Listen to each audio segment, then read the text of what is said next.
everyone. I'm going to go ahead and get us started since it's 10 o'clock. Thank you so much for coming today on this rainy Saturday. It's rainy-ish in Bellingham right now. My name is Zoe Fry. I'm an AmeriCorps member working at Resources. My title is Salish Sea Protection Coordinator, so I help support two of our aquatic reserve citizen stewardship committees, and I also do some stormwater work for Resources. I'm going to go ahead and start screen sharing.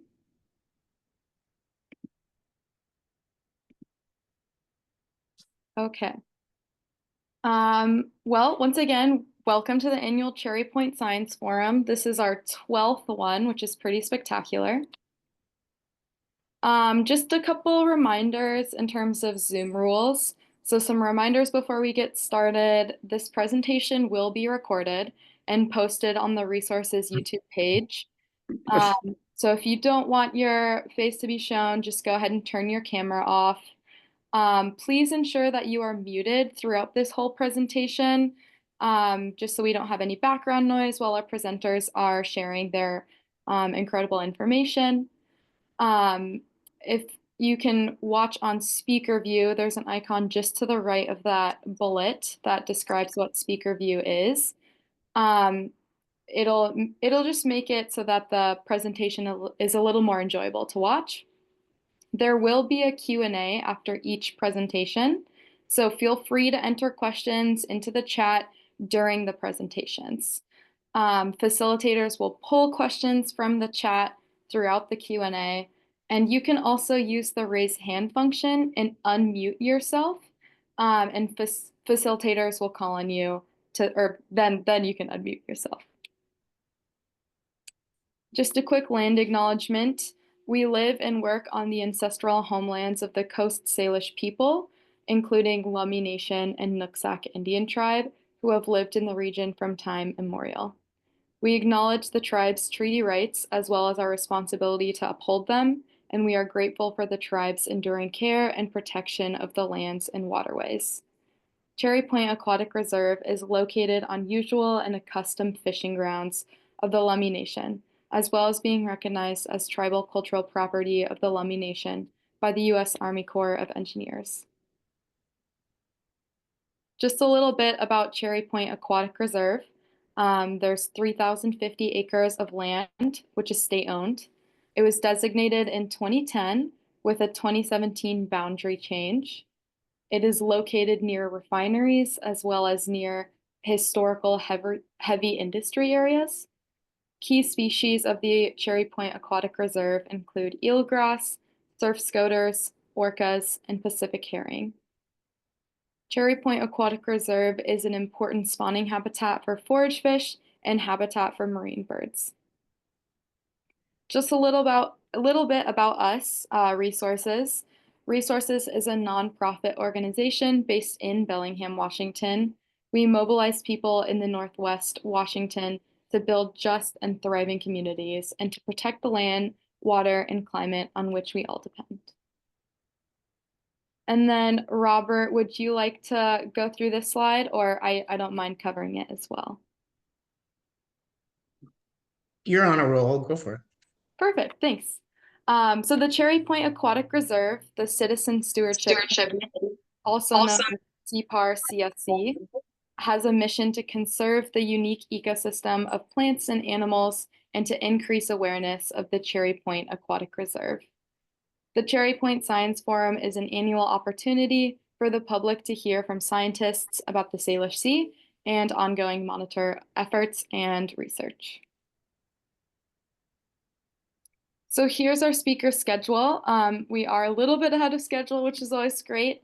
So first, we'll have our presenter, Melina Sorensen, present on assessing microplastics at a macro scale using GIS to model toxicological, you'll have to help me out with that word, Melina, when you present risks of microplastics in the Salish Sea.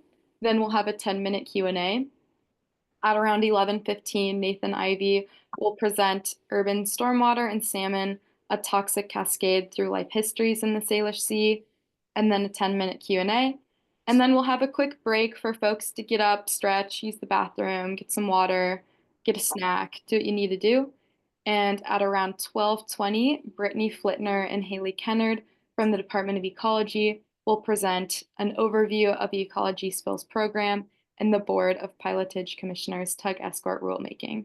And then we'll end with Q&A. And then I have one final slide. Before I believe it's Lyle will introduce Melina, I'm going to drop a few links in the chat on more information about our land acknowledgement, who resources are, and a little bit about the CPAR CSC. So if you see those pop up, that's what they are.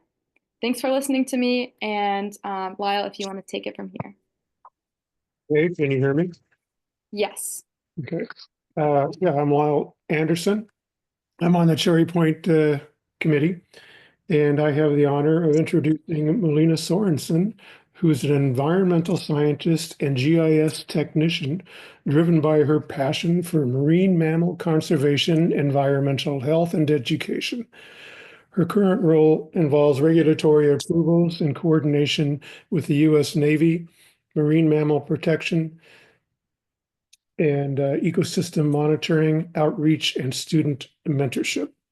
She is also an executive committee member for the Vancouver Island branch of the BC Institute of Agrology. And for those who are not familiar with the term agrology, I believe it's a Canadian analog to our what we call agronomy. And outside of work, you can find Melina exploring beautiful Vancouver Island with her senior rescue dog, Nico, who I looked on her Instagram, on Melina's Instagram, and Nico is a really cool looking dog. This morning, Melina's presentation is about microplastics at a macro scale using GIS to model ecotoxicological risks of microplastics in the Salish Sea. Microplastics are a contaminant of concern that have impacts throughout the marine ecosystem. But how can we consider the scope of the potential impacts of such small particles from an ecosystem perspective? Melina will discuss how GIS can be used to model the ecotoxicological risks of microplastics in the Salish Sea and how the modeling could be applied to future research and policy decisions. Welcome, Melina. Thank you. Good morning. I'm just going to get my screen set up. I apologize that I'm making you say big words early in the morning. It's a word that I got used to. So, okay. My limit is about 6 syllables, and this That's fair. Like I haven't really even finished my coffee yet. So, okay, I'm just going to get this going. Okay. Does that look like a screen? Yes, that looks great. Okay, perfect. Yeah, good morning. Thank you for having me. And thank you for having a Canadian in your midst. I'm excited to chat with you all this morning. Like I said, any questions or anything, please leave them in the chat. And I will look forward to discussing them at the end. I wanted to kick off with an acknowledgement for the beautiful lands that I get to work, live, and play on, the traditional territories of the Stena'is and the Stena'imic peoples, which is colloquially Nanaimo and Nanoose Bay in British Columbia. I think it's really cool reflecting on this, that our borders right now are very colonial and traditional, but even in a different country, these borders and nations that we're associated with and the lands we're on, we're very much interconnected. And so, yeah, I wanted to introduce myself a little. I've been on Vancouver Island since about 2014 when I moved from Southern Ontario outside of Toronto and to Victoria for school. And now I'm about an hour and a half north of that in Nanaimo. Like I said, I love to hike and spend time outside with Nico, who is currently snoring. So if you hear him, I apologize. And music has been a big part of my life for a long time. And I sing in 2 choirs here. And you might be thinking, okay, that's cool, but who cares? But I learned from a mentor and Indigenous leader that it's really important to introduce ourselves based on who we are and not what we do. A lot of times in these spaces, that's what we jump to. So this is my goal, to introduce a little of who I am first. Outside of that, I did a Bachelor of Science in Geography at the University of Victoria. I've spent time as a marine naturalist, getting to really experience the wonders of the Salish Sea. I went back to school and did a Master's of Science in Environment and Management through Royal Roads. Did some terms with our regional parks and environmental protection departments. Transitioned into more environmental science and GIS roles, mostly in contaminated sites and ecosystem monitoring. And agrology is another weird word, but yeah, it's typically soil science, but it also branches into professional regulation for contaminated sites and environmental protection. And then currently I work for the Canadian Department of National Defence up at the range in Nanoose Bay, which is actually jointly operated by the US Navy and the Canadian Navy. So I get to work with some really fantastic biologists out of Keyport, which I'm thankful for. So today I'll introduce the topic a little. I'll try not to get too technical. If I am, please feel free to drop a comment and I'll do my best. But I want to sort of give an overview of microplastics and the plastic cycle. And then we'll go over some of my thesis work from using GIS to model microplastic pollution, talk about some implications and some next steps, and then have some time for discussion. So to frame my work a little, I wanted to share what sort of inspired it a few years ago now. My first experience with microplastic research was in 2017 when I participated in a field school in Tofino on the west side of Vancouver Island. We were given the opportunity to draft our own research proposals there. And I was inspired by seeing gray whales feeding in the sediment offshore, but also by seeing these plastic nurdles, which are on the bottom right, in beach sediment. And I couldn't help but wonder if the gray whales, benthic feeding, so taking up copepods from sediment, if they would also be ingesting microplastics and what impact that could have on them. So a few years later, I wanted to keep diving into the topic, which I'll talk about a little later.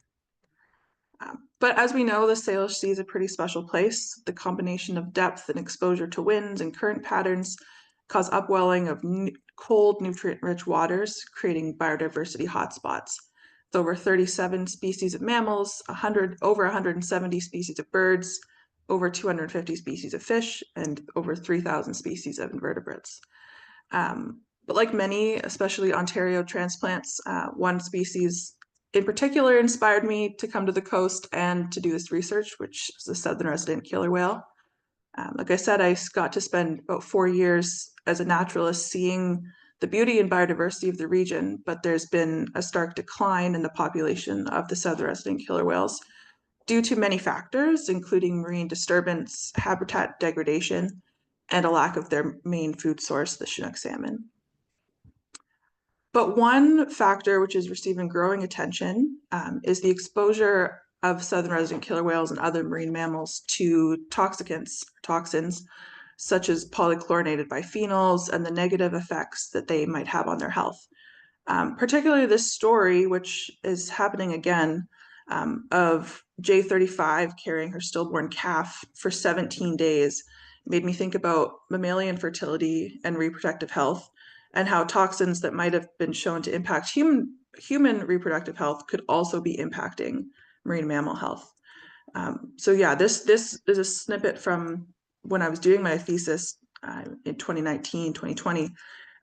But this whale is carrying another calf, again, tragically. So just to give a frame now of what are microplastics, they're plastic particles less than 5 millimeters in diameter.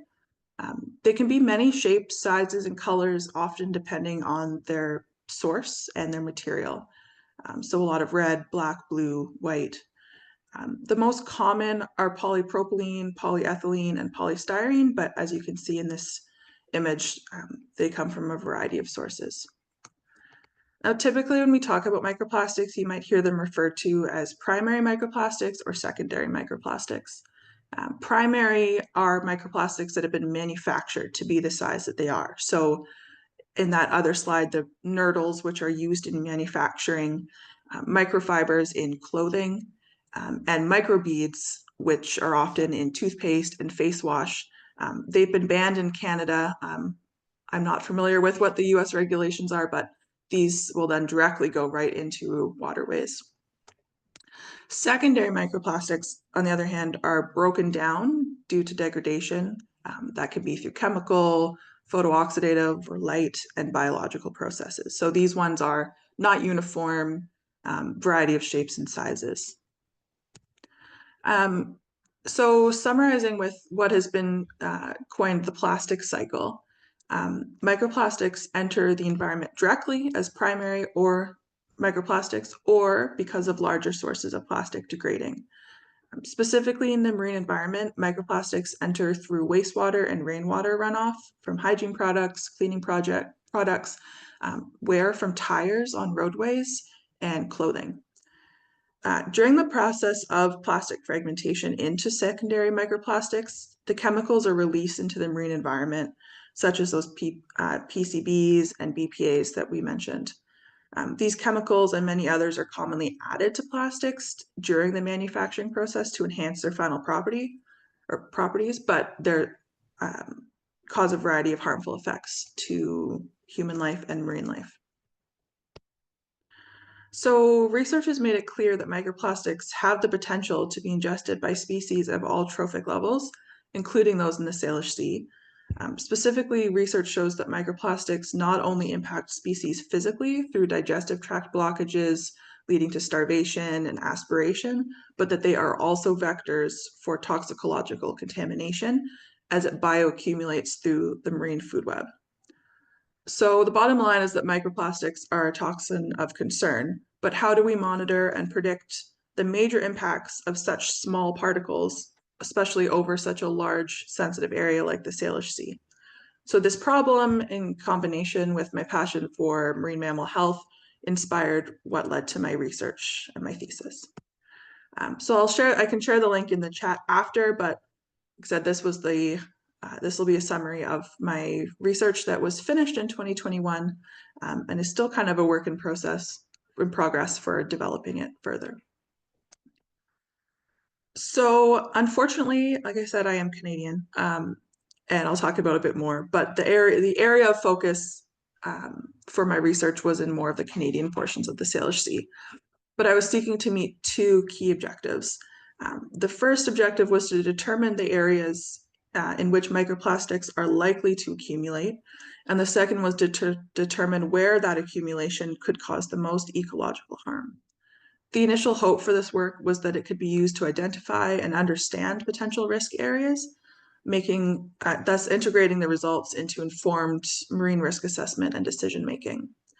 While I would have liked to perform analysis for the whole Salish Sea, issues arose with data availability and modeling logistics for field sampling for validation, especially in the era of COVID, but I'll talk about more limitations towards the end. So a little extra background, GIS or Geographic Information Systems provide an opportunity to process and overlay data in various forms and to perform analysis and display results. So it's a really efficient tool. It's often the most cost efficient, especially as a student. It allows for flexible analysis and quick changes to coding and what you're analyzing. It provides an easy sharing of data and incorporation of external data, and then provides excellent tools for visualization in multiple formats like maps, story maps, charts, and things that are easily packaged and shared with others. So a little bit of the meat of the analysis, the methodology of the modeling was used to create a risk assessment to aid targeting field sampling and monitoring in the future. The modeling was a normative spatial simulation where I'm reproducing an existing ecosystem using data, generating multiple possible outcomes, and making hypotheses and recommendations based on those outcomes. Specifically, I did a weighted site selection. So this allowed me to rank cells and assign a relative importance to each data layer involved in the analysis. The result is a raster layer, which indicates the most suitable sites in the study region. In this case, when we talk about a suitable site, that would be the site that microplastics would be the most likely to occur. I did all this analysis using Esri software ArcMap. Yeah. So there was 2 data components that I used, physical data and ecological data. So I chose 6 key characteristics here based on literature I could find. So the first one was depth, assuming that it determines the potential for vertical motion and mixing and the overall tide dynamics. I secondly chose to consider the substrate, so what the ocean floor consists of, whether it's sandy, rocky, a mix, muddy, because it could influence the processes and the likelihood of microplastics to accumulate there. The third characteristic I chose was position, which is the arrangement of the coastline section or the ocean floor. So the steepness, the angle of exposure, and the direction of orientation. I assumed this position is important to consider because it could influence the exposure to waves and water and therefore to microplastics. The fourth variable was shore zone exposure, which, similar to position, affects wind and wave exposure and therefore assumed to affect wave dynamics and transport of microplastics. The fifth variable was roughness, which was the actual roughness of the seafloor, assuming it can influence microplastic accumulation to have a textured surface with more places for particles to fall and settle. And finally, I looked at benthic current because it influences the flow of water and sediment. For ecological data, I used a database called the British Columbia Marine Conservation Analysis Project. So they have an excellent spread of data from southern Vancouver Island all the way up the north coast. So this ecological features data set that I used has a combination of the richness count of species of fish, invertebrates, marine mammals, marine plants in 2 kilometer by 2 kilometer planning units, or what they call it. So using that data, I created a uniformed raster layer shown in the middle, which is used to maintain continuity with what the physical data is analyzed as. So this is kind of a lot. So this is an example of what the results would look like for the physical data calculation, which was the first step. So the first step being looking at where are microplastics the most likely to accumulate based on those physical variables we looked at. So with all of those variables, I classified them in a standard way. So assuming that there was a low risk of 1 to 4 based on assumptions I was making about those characteristics. For example, assuming that a muddy substrate would have a higher risk of accumulation versus a rocky substrate. So using modeling and map algebra within the GIS system, which I won't bore you to tears with, I combined each of the variables in different proportions equaling to 100%. And then I did a variety of those calculations and added them all together at the end based on examples of prior modeling to gain a broad range of potential scenarios and relative risk. So this example is one of the 10 calculations where all the variables were given an equal risk weighting. So you can see the areas that are red or orange would have a relatively higher risk of microplastic accumulation versus the green. Yeah, so the result of those models all combined together and isolated for just the high risk variables are shown here. So less than 1% of the raster pixels in the study region are in the high risk range. So these values indicate the highest risk zones are off the coast of Victoria, Oak Bay, Souk, which is out on the west coast, and Port Renfrew, and then the Southern Gulf Islands. So all the calculation scenarios that had high risk zones in this study site were typically along the southwest coast of Vancouver Island. So once I had that first step done, the next step was to go, okay, if those were the areas where there was high risk of microplastic accumulation, where of those areas are the highest ecological risk? So using the ecological data that I showed you before, I combined those rasters again to create a risk map.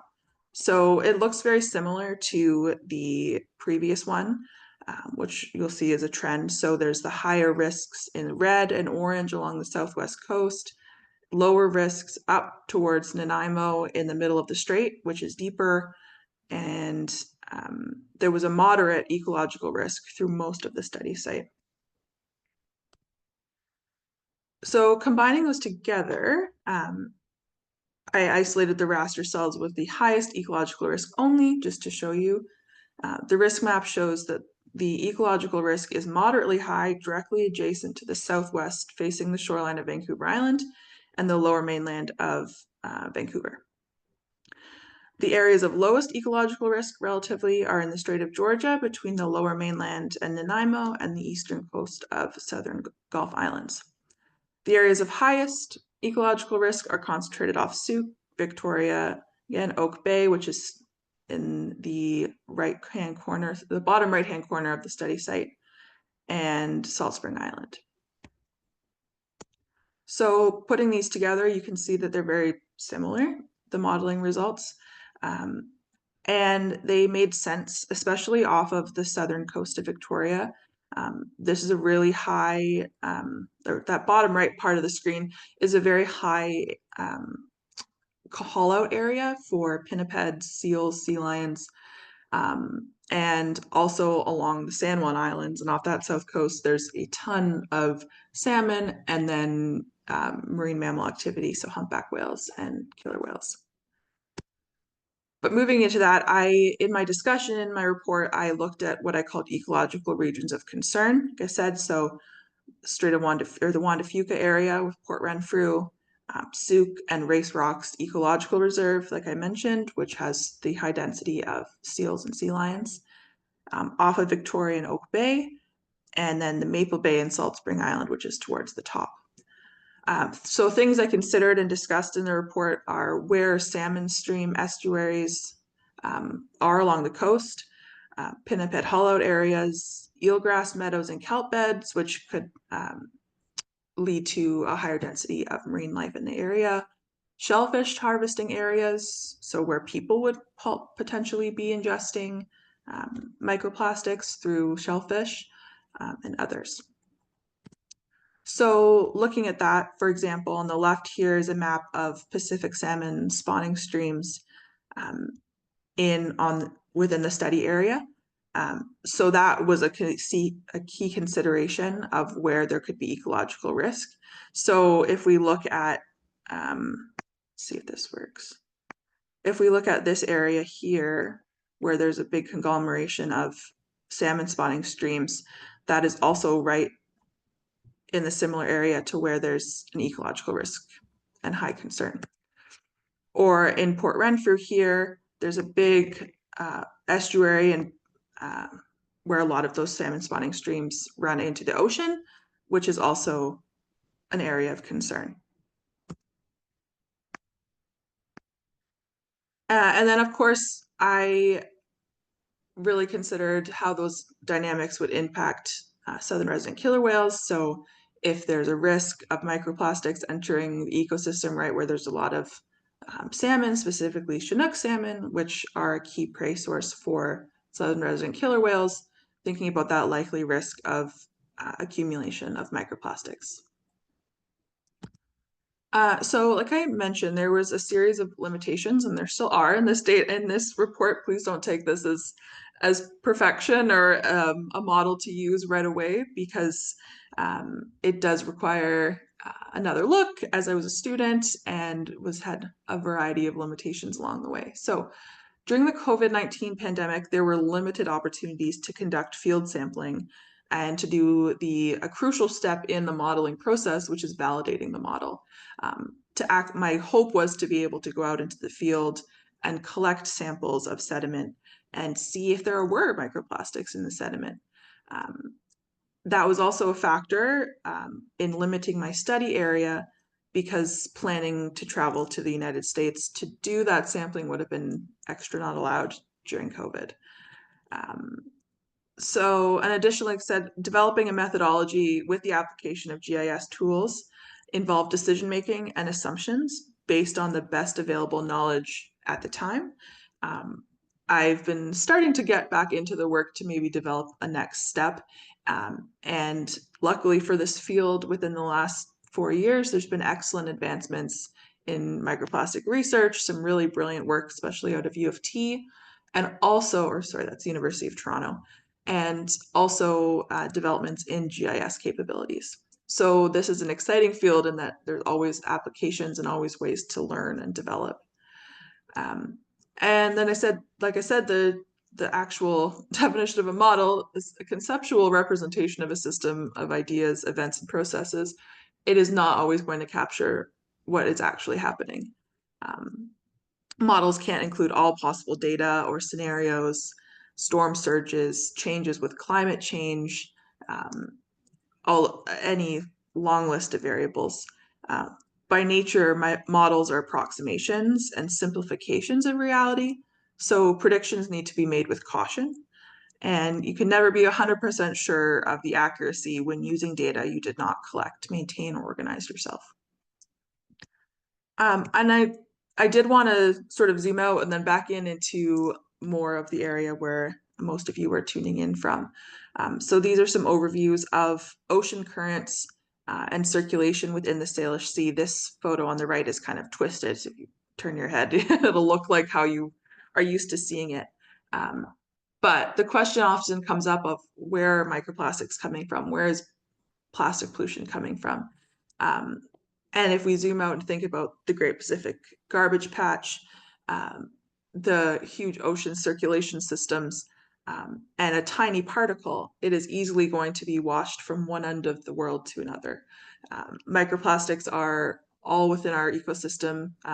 They have been found in glacial lakes in the Himalayas, in dust in Egypt, in Iran, in soil, in human placenta, in our bloodstream, in the oceans, everywhere. So unfortunately, with small particles being easily circulated through, they are bound to end up globally. But this is just kind of an overview of the circulation systems and currents into our Salish Sea basin. And I was also curious about data. So, sorry, my screen is frozen. There we go. I was also curious about the data that's available within your region. So a major advantage for you and a limitation that I had was data availability. And within the United States, there's typically much more funding for government funding, just based on the population size, for research, and therefore so much more data available. So there's more opportunities to create robust modeling, especially for microplastic work where you are versus with what we have, which also made it hard to think about doing a full scope Salish Sea analysis, because our data is different. We might have differing availability, but then also different measurements and variables that the data was included as. But I looked through your Whatcom County watershed viewer and found a screenshot of, this is a screenshot, sorry, of point source pollution. So all of those dots represent a pollution source through the county.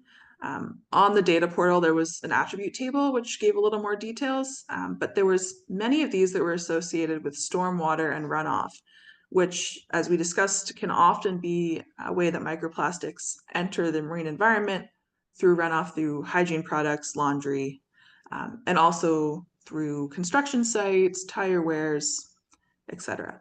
So I found it really interesting just taking a quick snapshot of what is available, and that this could also be used as a great indicator or a great help to improve some modeling capabilities. So, like I said, since completing this work, there have been advances in GIS capabilities and an ever-growing body of research and literature about microplastics. This is an emerging and rapidly developing field with many opportunities for innovation. And specifically by using modeling tools such as GIS, there's an opportunity to identify high-risk areas or target areas for sampling and further research. So this will help save resources and time, which we know is something that often is a limiting factor for conservation work, and help to streamline remediation and prevention efforts. So I know that was a lot of information that I threw at you. So please, we have lots of time for questions, either now or please feel free to reach out to me on my emails there. I'm always happy to talk about this topic with folks.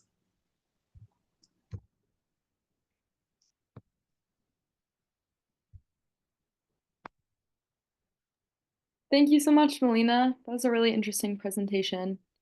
If you participant or audience members have any questions, yeah, feel free to put them in the chat or use the raise hand function. Looks like we have some questions coming in. Yeah, is remediation really possible? How would it be done? That is always a hard question because, yeah, I was asked this by a very optimistic professor at a conference, and it's hard because the answer is realistically no.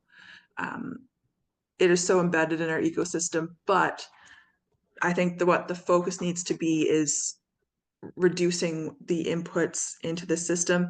Remediation and these cleanup efforts are great, and anything should be encouraged, but it is challenging to say that it could actually be done. But if we know that there are areas that are super sensitive, like spawning grounds for salmon, and we have a certain budget, then we could have good faith in targeting an area and cleaning up as much as we can. But it's hard to say that remediation in entirety is possible. How might this affect land use in the region? Yeah, so like I said, part of my work in contaminated sites and ecology involved a lot of soil sampling and water sampling, so groundwater and then soil that are from land use developments and relocating soil, etc. There's a growing talk of people wanting to incorporate microplastic sampling into that suite of things that we're already sampling for, like metals, hydrocarbons. And there are some labs that are doing it. The issue is that it's really expensive still. But there's some really cool articles and things that we've been looking at about how farmers specifically can try to decrease the inputs of plastic into their soil, which improves the health of the soil, the health of their crops. So in terms of land use, that's where I see the biggest opportunities. Unfortunately, it does again involve money. So where a farmer would typically be using maybe like a plastic product or tarping or something to help their crops, then that being left out in the sun, exposed to storms, can be causing microplastics into the soil. But maybe there's an alternative for more of a natural product, but that's going to cost the farmer way more money. So there's a lot of considerations in that land use planning, in that budgeting that needs to be made. But there is a really growing field of literature on that. If you're interested, I can send you some of the papers, but yeah.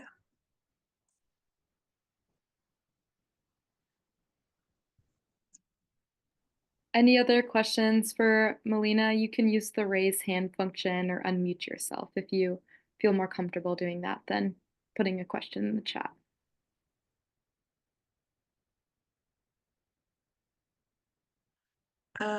Yeah, how do microplastics get into the bloodstream? Yeah, so there's admittedly, that's not really a scope of research that I was doing, and it is pretty new. There was an article that made headlines in Canada a couple years ago about microplastics being detected in developing fetuses. There was 12, and so that can often come through in such a small dose, can come through food we're eating, clothes we're wearing, but the main thing is food.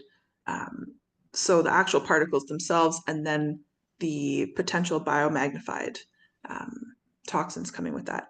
So like I said, I haven't done a lot of the research on those actual getting into bloodstreams and the health biology of that. There are some great articles, and feel free, I'm going to put my email in the chat, but feel free to get in touch, or yeah, there's some great research being done. So are there any efforts in Canada to require plastic manufacturers or companies that use plastic packaging to provide non-plastic alternatives? Yeah, well, Canada, we're moving quite quickly in this last government into zero waste and not using plastic packaging. So we don't have plastic straws anymore.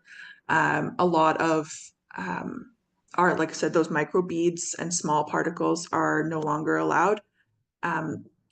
The actual plastic waste prevention goals are being done at more of a municipal and provincial scale here.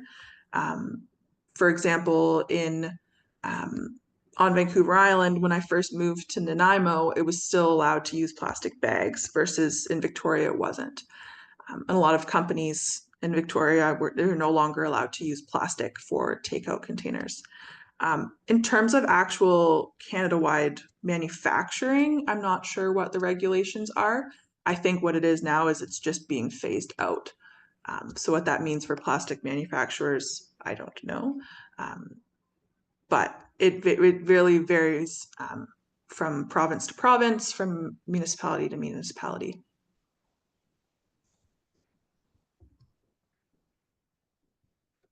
Yeah, exactly. High risk areas for microplastics might be high risk for green crab larvae too. So yeah, in those in that slide I had with thinking about magnifying up the food chain, there's a lot of really cool papers, and in my thesis there's a big table of examples from literature, from work, actually a professor on Vancouver Island, showing the ingestion of microplastics by everything from bivalves, so oysters and clams, to larvae, small fish, all the way up the food chain. So definitely.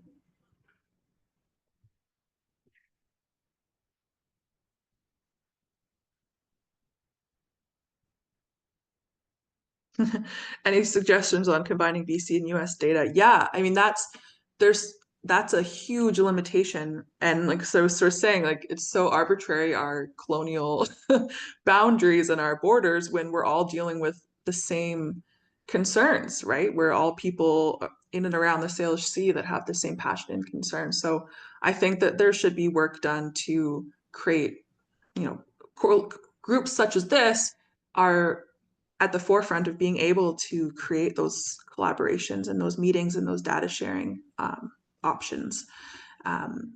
Unfortunately, the US has a little bit of an upper hand in terms of the data that's available at this point. But being able to consider priority data and making sure that our variables and our metadata are very similar, it makes it so easy to share, which is also a huge advantage of GIS. So. Oh, I cut 2 articles out of the newspaper a couple weeks about toxic fertilizer biosolids. Yeah, biosolids are huge in the Capital Regional District. There's huge talks about biosolids. That's the area around Victoria, because of plastic waste and things that are within them. So, I said I'm not as up on that as I should be. But oh yeah, Nancy. Yes, there was 2 things I cut out. One was from the Bellingham Herald, and this was in the last couple weeks, that the EPA promotes toxic fertilizer. 3M disclosed risk years ago, and so it gave information about that, and that from the sewerage that they use as fertilizer on farmlands nationwide, a practice encouraged by the Environmental Protection Agency, and the presence of PFAS in the sewerage meant those chemicals were being unwittingly spread on the fields across the country. So some places have stopped that, but apparently Washington EPA hasn't.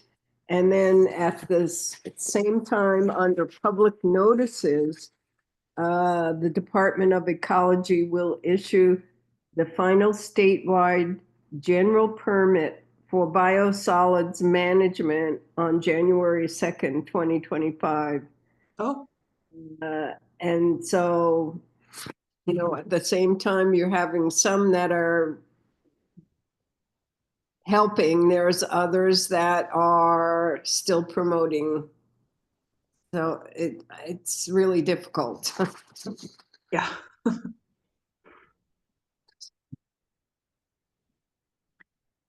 Is there research showing that microplastics are actually toxic to marine organisms?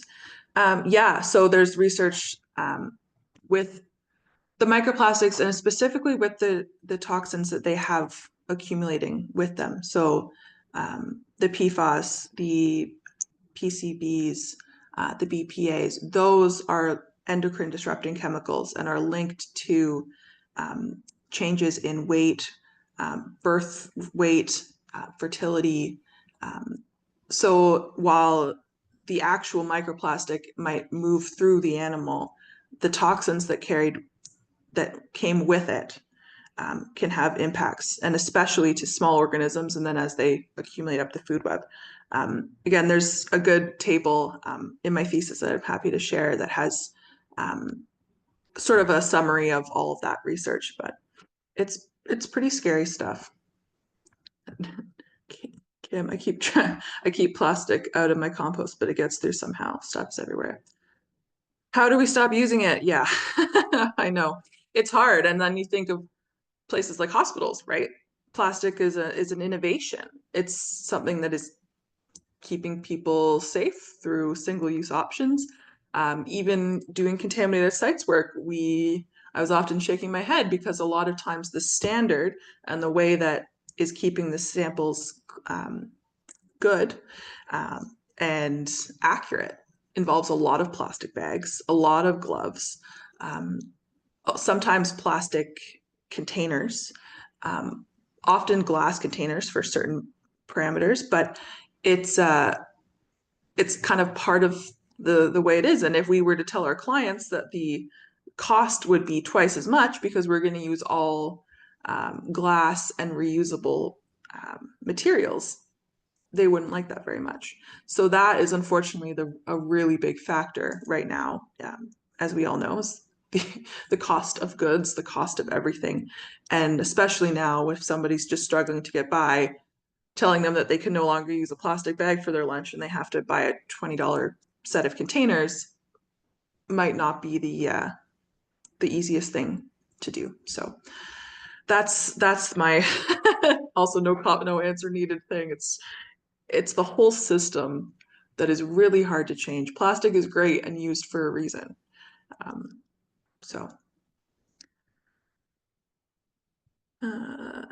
WW has been doing studies and informative programs. It's hard to coordinate every agency doing work in this area. Yeah. Any suggestions? Yeah, I think we just need to be sharing our information and our resources widely. Like social media is a great tool for it. LinkedIn, Instagram, places like this, and the work that resources and other agencies are doing to just keep those collaborations open. Like we're not working in silos, right? And we had that conversation. There's a North American Commission, and I can't remember the acronym, but it's a joint environmental group through Canada, the United States, and Mexico, and they do great work in data sharing. North American, I haven't had enough coffee, but anyway, those sort of things are great, but they involve a lot of grunt work at the beginning and buy-in from government agencies and from people that are already strapped and at their limit for work. But stuff like this is fantastic. Everyone's sharing their networks as widely as they can. not being afraid to share data and resources. I feel like that was kind of it still is, an issue I find in the scientific community, is that everyone is, once they make these great discoveries, they talk about their work, but then they keep everything here. And we need to start actually sharing our data, and actually collaborating, and thinking as a group mentality more, which is hard to do.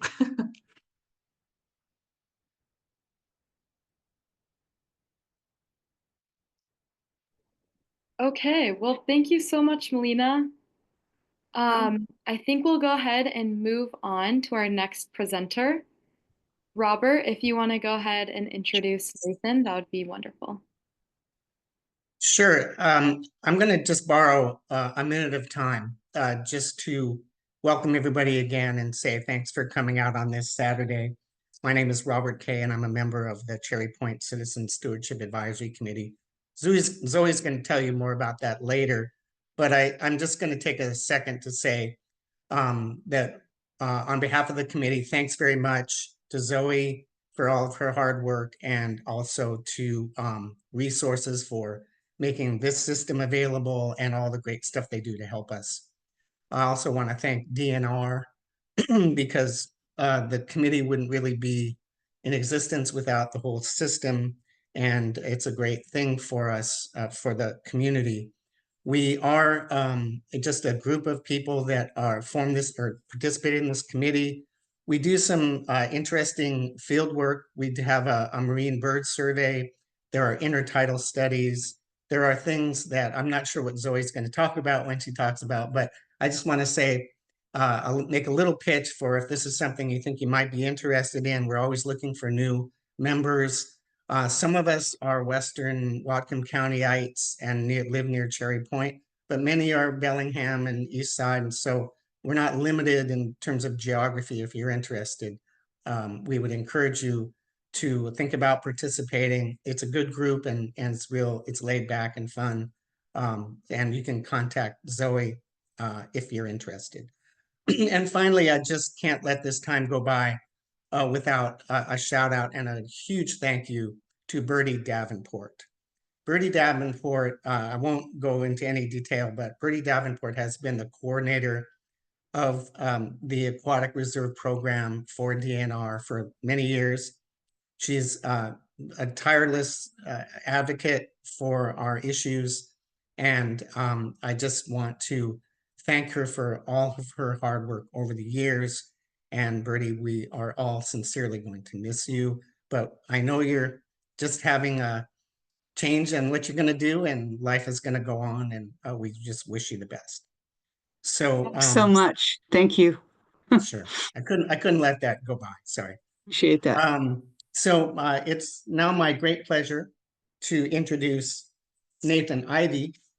And Nathan is a graduate researcher in the Salmon Technology Lab at Washington State University. So a Coug is in our midst. So, hey, what can I say? It's okay though. Specializing in the impacts of urban stormwater on salmonoid health. His work integrates ecotoxicology, hydrology, GIS mapping, and habitat restoration to address acute and sublethal stressors, including contaminants like 6-ppd quinone, hope I got that one right, and thermal stress from urban heat islands, which is fascinating, and I'm really anxious to hear about urban heat islands. I've never heard that term before. Through innovative field studies and interdisciplinary approaches, Nathan's research advances sustainable watershed management and salmon recovery strategies in urbanized ecosystems. His title of this talk is Urban Stormwater and Salmon, a Toxic Cascade Through Life Histories in the Salish Sea. And it is wonderful to have you, Nathan. Thanks so much. Take it away.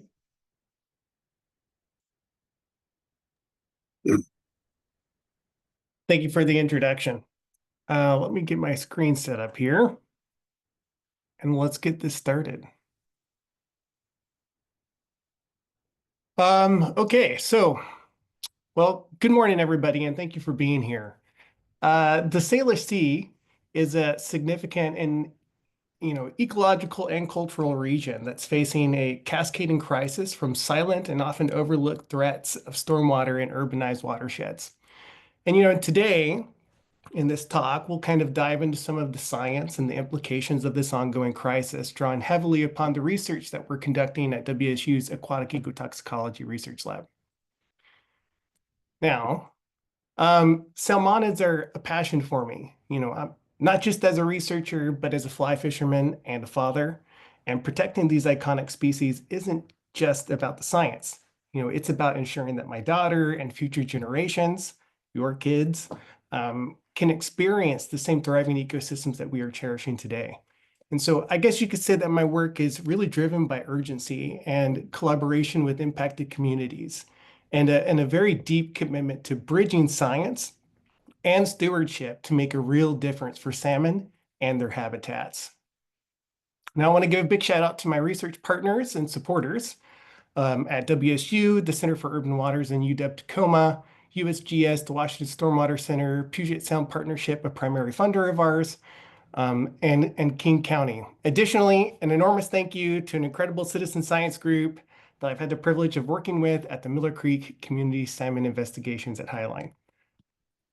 Now, first things first, let's briefly familiarize ourselves with some of the terminology that I'll be using in today's lecture or presentation.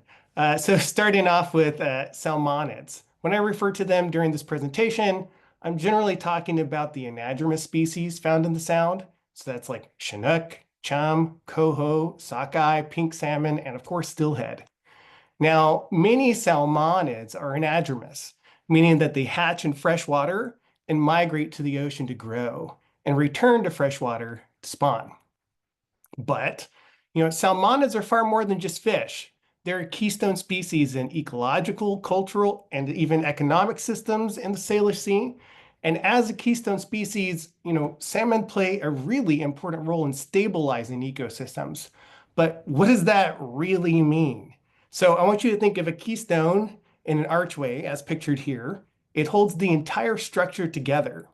And similarly, salmon transport marine-derived nutrients upstream that's feeding everything from streamside plants to terrestrial predators like bears and eagles and humans. These nutrients fuel biodiversity and sustain the aquatic food webs. But like removing the keystone from the arch, the decline of salmonids causes ecosystems to crumble, creating cascading failures that signal a broader ecological instability. So protecting salmon isn't just about saving fish. It's about really safeguarding the interconnected health of an entire ecosystem. Now, I want to give you a brief background on sentinel species because they're really important to my research. For decades, coal miners carried canaries, of all things, into coal mines as an early warning system for dangerous gases like carbon monoxide, which are, they're undetectable to the human nose. The canaries, being highly sensitive to toxins, would show signs of distress long before the miners were affected, giving them time to escape. Now, in ecology, the term that's often used for this type of really sensitive species is sentinels, which are a type of indicator species.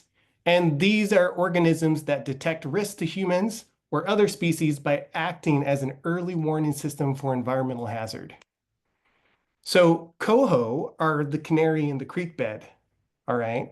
They're highly sensitive to pollutants in freshwater streams. Their survival signals the environmental impact of urban development and stormwater runoff. So these fish spend at least a year in freshwater, unlike many of the other salmon species, making them especially vulnerable to stormwater pollutants. Now, they're primarily found in lowland streams, often near urban areas, and so coho face habitat loss and contamination. As many populations are currently protected under the Endangered Species Act, their struggles highlight a much larger story of the health of our streams and the impacts of urbanization. Okay, so what's happening right now? And why am I talking about them as indicators of ecosystem decline? So here's a video of an adult coho exhibiting symptoms of urban runoff mortality syndrome, also known as ERMS. Just want you to take a moment and look at this.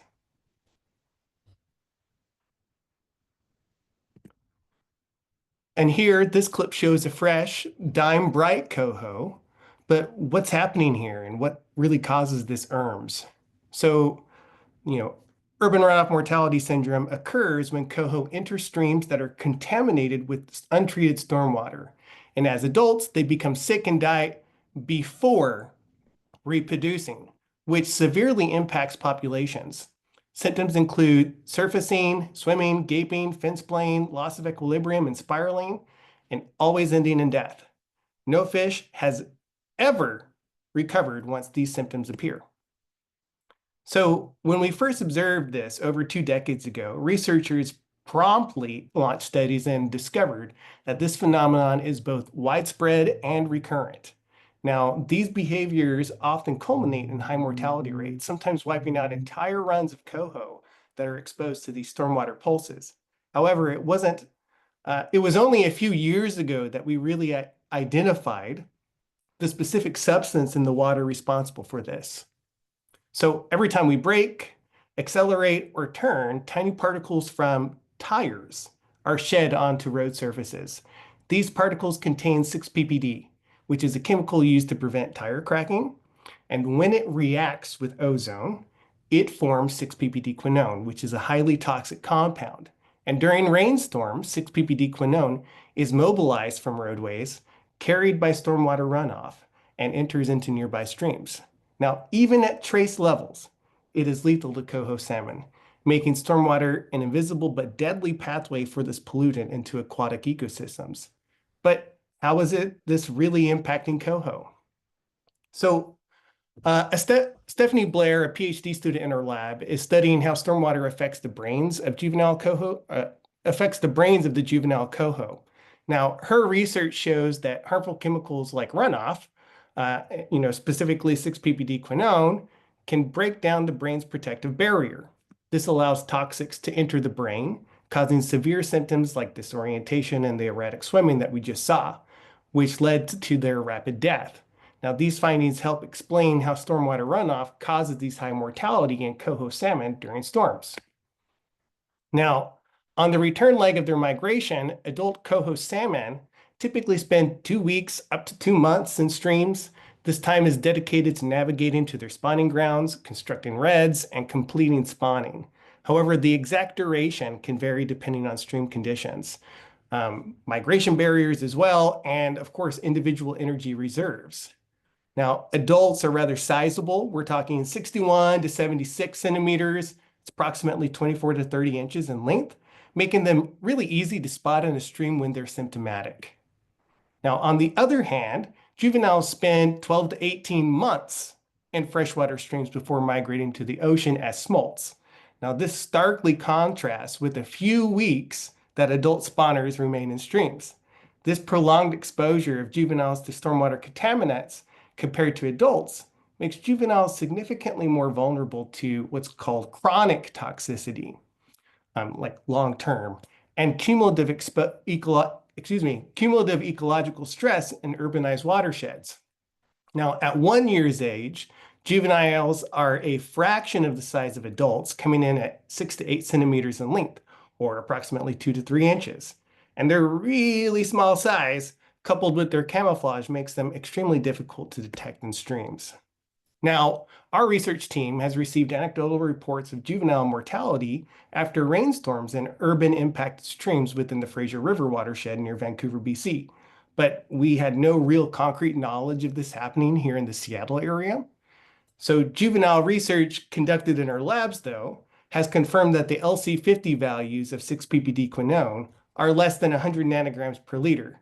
For frame of reference, that's less than a grain of rice in an Olympic-sized swimming pool. Okay, that's how much can kill.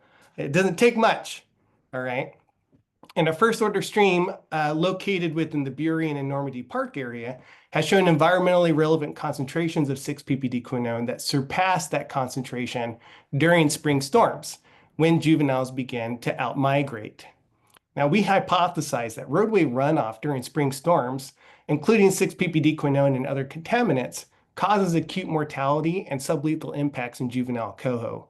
And using Miller Creek as a representative site, we wanted to really evaluate, evaluate juvenile coho mortality during spring storm events, 2, analyze water quality, focusing on roadway-derived pollutants, and 3, conduct embryonic research during the fall and winter months, which is what I'm actively conducting right now. Now, Miller Creek's active citizen science community and widely documented ERM's presence makes it a key site for studying stormwater impacts on salmon. So let me walk you through what our juvenile study looked like. Now, this is a representative urban stream from the region. This is Miller Creek. Now, here's a video I took prior to one of the storms from this spring study. Notice how much of the creek bed is currently exposed. And as you can see, the flow is clear, it's calm, and seemingly harmless. And here you can see the intake basket submerged in the creek that is pumping unfiltered stream water directly into our on-site field hatchery. And here's a video I took at the same time inside the lab where we developed a novel real-time stormwater exposure system to better understand how stormwater affects juveniles. Now, our setup exposed fish to live, untreated stormwater directly from Miller Creek using a continuous flow-through design that mimics real-world conditions. This system allowed us to capture dynamic stormwater pulses as they occurred, which really bridges the gap between static lab tests and full field studies. Now, I want to draw your attention to the water quality here in the raceways because it dramatically changes as the storm progresses. Now, here's the pump intake as the storm begins to ramp up, where you can see very little of the creek bed exposed. And this is a video I took during the peak of the storm where water levels have noticeably risen and virtually no rocks are visible. The stream is flowing much faster, as well as you can see, and the tubes that are there are connected to a device that's collecting water samples that are analyzed for pollutant concentrations over time. This helps us better understand what it is in stormwater. Now, as you can see, there's a pretty dramatic amount of sediment flowing through the creek, and our hatchery raceways mirrors those conditions. Now, these stormwater surges impact water quality and deliver a really toxic cocktail that overwhelmed juvenile salmon in urban streams. Now, this experimental design enabled us to observe these impacts in real time, providing an unprecedented window into stormwater toxicity. But what happened to the fish? So here we can see a juvenile exhibiting symptoms of urban runoff mortality syndrome. Its frantic movement is a response to this neurotoxic contaminant.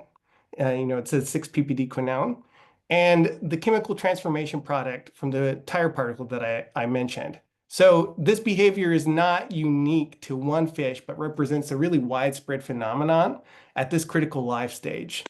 Now, in our study at Miller Creek, we found that over 80% of juvenile coho exposed to the real-time stormwater pulses exhibited these symptoms and died shortly after. But why does this matter? So ERMs affecting juveniles does during these most vulnerable life stages as they're developing, when they're preparing to migrate downstream, often during spring storms, right? So these toxic pulses compromise their ability to swim, to evade predators, and navigate these critical habitats. So over time, this disrupts entire populations with cascading effects on the entire ecosystem. Now, this graph shows how urban runoff introduces 6-ppd and its toxic transformation product, 6-ppd-quinone, into the aquatic systems. Now, the blue line here represents 6-ppd, while which transforms into 6-ppd-quinone, the orange line. Now, when exposed to ozone and other oxidants, the yellow shaded area highlights a 24-hour period where 6-ppd-Q concentrations exceed lethal thresholds for coho salmon. Now, unlike static lab tests, this dynamic study reveals how these storm events continuously replenish these toxicants. By examining both the parent compound and the transformation product in a flow-through system, we're better able to capture real-time and real-world stormwater impacts. And in Storm 3, sustained lethal concentrations led to an 81.4% mortality rate, which really emphasizes the urgency of studying stormwater toxicity, with ecologically relevant methods. So, stormwater runoff delivers these really catastrophic blows to coho salmon at both adult and juvenile stages. And adults suffer near total mortality, with pre-spawn mortality, dying before they can spawn, while juveniles exposed to critical rearing periods face up to 80% mortality during storm events. Now, these losses are not isolated and represent a trend towards the extirpation of coho salmon in urbanized watersheds. So what happens when a species really loses its foothold entirely? Let's take a look at the trajectory of decline. So early findings from Sprungberg and Schultz indicate that pre-spawn mortality rates at these levels make localized extirpation of coho highly possible, even when isolated to individual subbasins.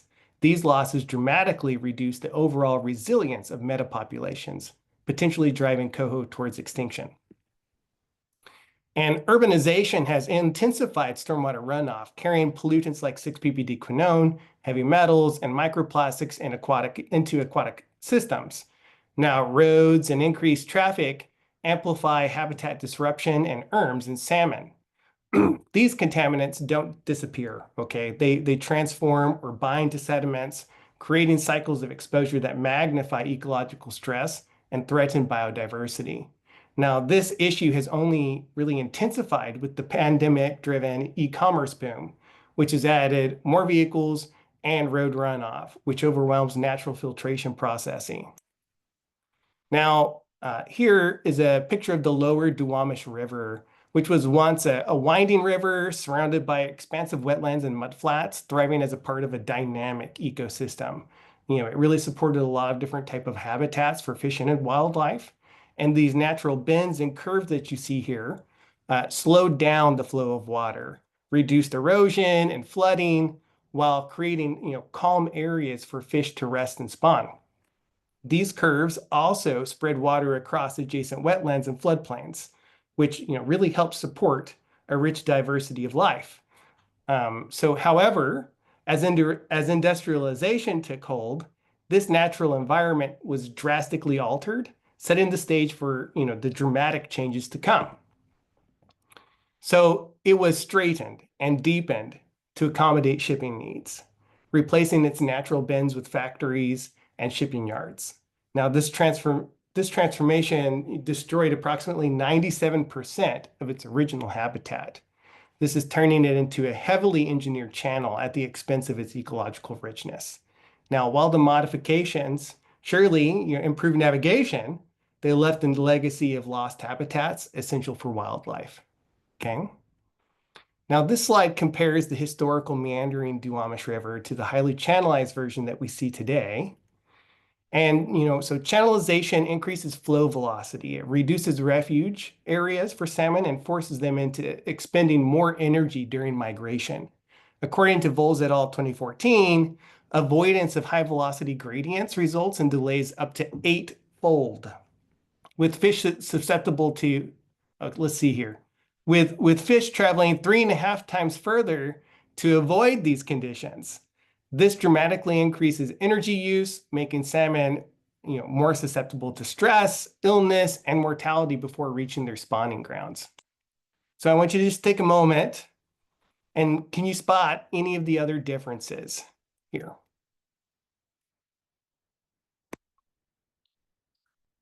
Impervious surfaces.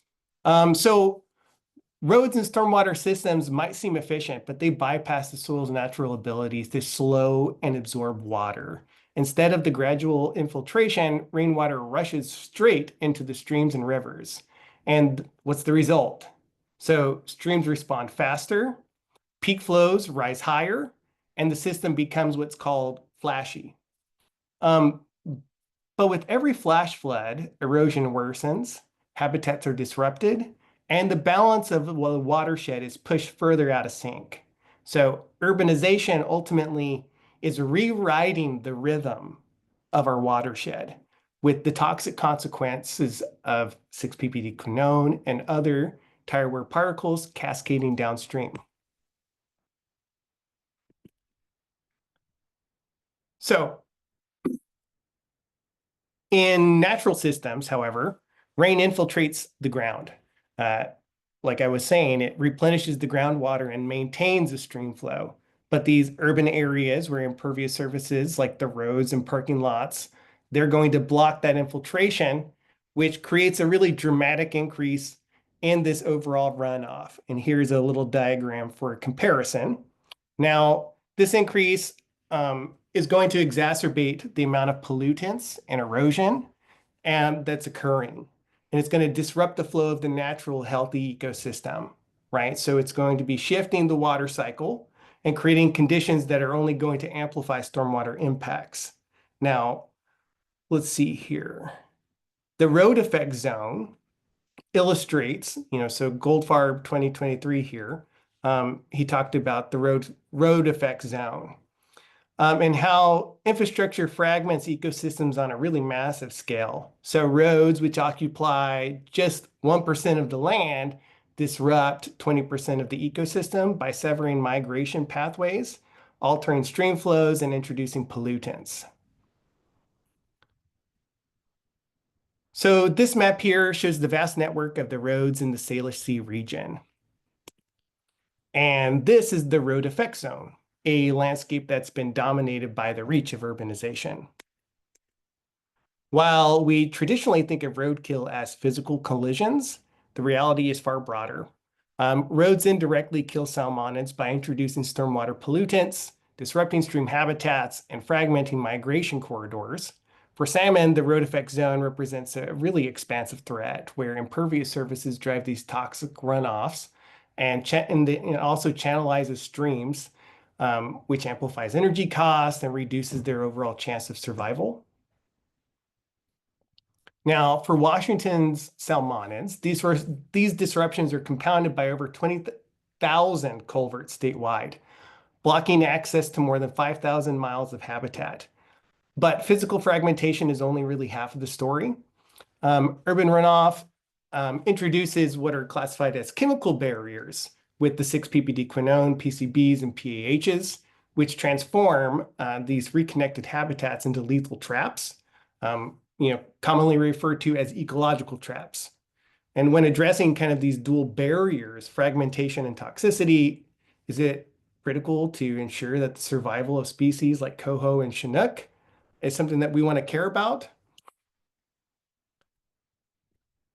So let's see here. So the WDFW's draft strategy uses a scoring system to prioritize culvert removal, focusing on habitat quantity, proximity to ESA listed species, and cost effectiveness. And while this framework addresses physical connectivity, which is very important, it fails to consider urbanization gradients or stormwater toxicity, which are really key factors in urban watersheds. Now, additionally, legislative pressure from mandates like the 2017 federal injunction prioritizes procedural benchmarks over ecological outcomes. And this really narrow focus risks on creating some hollow victories where barriers are removed, but habitats remain uninhabitable. Here's an image of a newly constructed fish passage that is largely well-designed, excepting the untreated stormwater runoff pipe that discharges directly into the stream. But why would that really matter? Now, the Seattle Times created a really compelling article that visualizes the challenges that salmon face on their migratory journey back to their spawning grounds. As we watch this clip together, let's really examine not just the physical barriers, but how each of these structures become a vector for toxic runoff, compounding the threats to salmon survival. So first, what we're going to run into are velocity barriers. These are narrow culverts that increase stream flow, erode sediment, and release roadway pollutants like heavy metals and PAHs into the stream. Then there's these slope barriers, which are steep culverts that speed up runoff, transporting contaminants downstream, further degrading habitat quality. Trash grates, these are really designed to trap debris. They accumulate organic materials, which decompose and release pollutants into the stream. There's depth barriers, which are shallow water in culverts with reduced flow. So this really concentrates toxics like 6-ppd quinone and PCBs in stagnant areas. And then there's headroom barriers where sediment buildup constricts flow and traps pollutants, making it harder for salmon to pass through and survive. And then there's finally outlet drop barriers where high drops create plunge pools where stormwater toxics are resuspended, exposing fish to increased contaminant loads. Now, each of these barriers represents a missed opportunity. Without creating or addressing these sources of pollution alongside culvert removal, we risk restoring access to habitats that are toxic to salmonid life. Now, this salmon stress meter shows how water temperature affects salmon survival. At optimal nursery temperatures, 8 to 12 degrees Celsius, growth and development thrive. As the temperature rises, stress increases with significant risk above 18 degrees Celsius and survival is being compromised above 22 degrees. Now, this gradient is critical for understanding the impacts of warming waters, which is becoming a major crisis at this point, as we'll see here in the next few slides. So for this analysis, I used a Norwest data set from the U.S. Forest Service, which provides detailed maximum weekly maximum temperature data for streams. So the MWMT represents the highest 7-day rolling average of daily maximum water temperatures. Now, this is an important metric for assessing salmon habitat suitability. This data set was chosen because it captures acute thermal stress conditions, helping us understand how heat waves, urbanization, and stormwater runoff create thermal barriers or mortality risk for salmonids. Now, the following slides will show us how suitability has changed over time, illustrating some key water temperature trends for salmon resilience. Now, in 1993, salmon suitable waters were dominated by ideal nursery waters. That's that really dark blue color that you see there. Over 34% of streams had optimal temperatures of 8 to 12 degrees Celsius, while stress-inducing waters above 18 degrees Celsius were pretty rare, making up about 14% of the total. The histogram on the right here shows a clear dominance of cooler water bands, okay? And these conditions supported healthy salmon populations. But as we'll see, this balance has shifted dramatically over the years. Fast forward to 2025, for example. We see a drastic loss in cool nursery waters, which is down from 34% to just now 19%. At the same time, stress-inducing and lethal waters surged. So streams with temperatures over 22 degrees Celsius, once negligible, now make up 10%. That's a near tenfold increase. Now, the histogram highlights the growing dominance of water bands, posing severe risk to salmon survival. And by 2028, this is a predictive model, salmon suitable waters are in significant crisis. Now, optimal temperatures are projected to drop below 10%, while the hottest, most lethal waters surpass 16%. The histogram here illustrates this worsening trend with stress and lethal waters dominating. Salmon face shrinking habitats and rising thermal barriers, severely impacting their survival. Here's a little transition. Now, here's the big picture. Over 3 decades, we've seen a dramatic shift in salmon habitat suitability. So optimal nursery waters have dropped by 74%. This is drastically limiting critical rearing areas. Meanwhile, stress-inducing waters have increased by 170%, pushing salmon beyond their physical limitations. Most alarmingly, is the lethal water temperatures have surged by 1,500%, creating deadly conditions in once thriving habitats. Now, this trend really kind of tells us that there's an urgent need for mitigation to protect salmon from a future where suitable waters are nearly gone. And here you can see it's just getting really hot. Warmer waters force salmon to burn energy faster, leaving them more vulnerable to stress. And these conditions also amplify bacterial and fungal infections, further weakening their resilience. So if you see a lot of these zombie fish out there, happens quicker.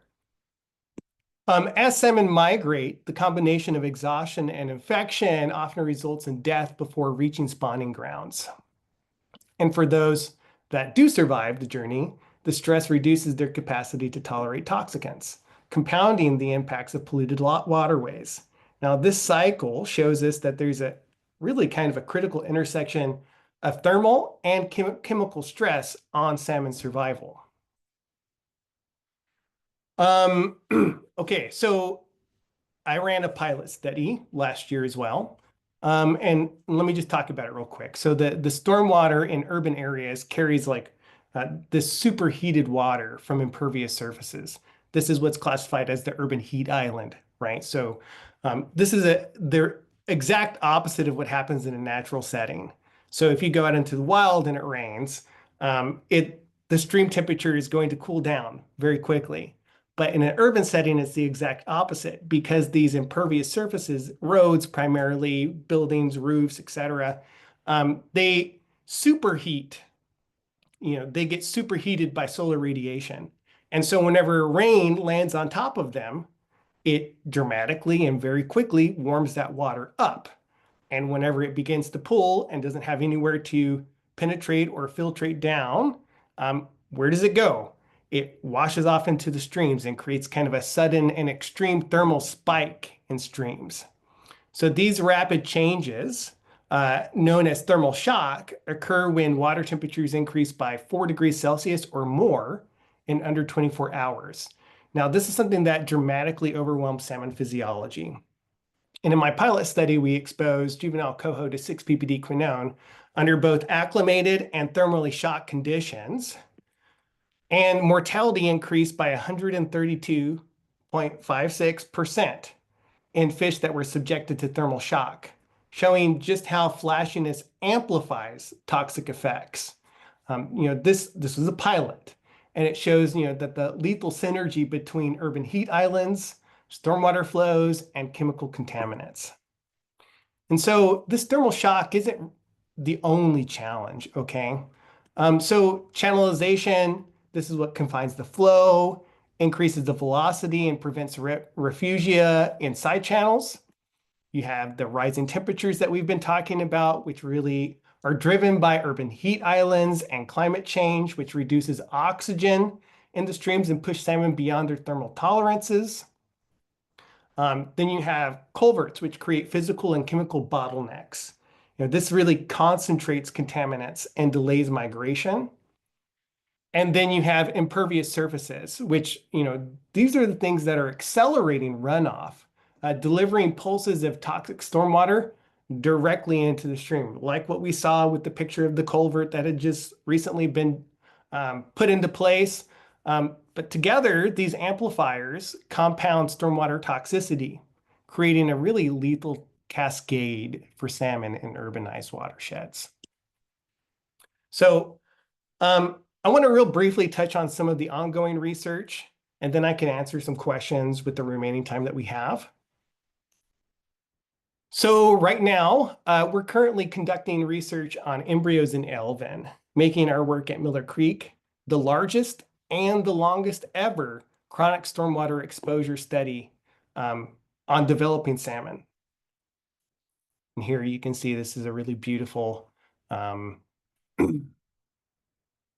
it's an embryo that we dechlorinated, and I imaged them and take morphometrics. And by examining these mortality trends like RNA expression, tissue chemistry, and morphometrics, we're trying to uncover how stormwater impacts coho at these really early life stages. So that's where the imaging comes into play. We're working really closely with the University of Washington Tacoma and USGS on this project.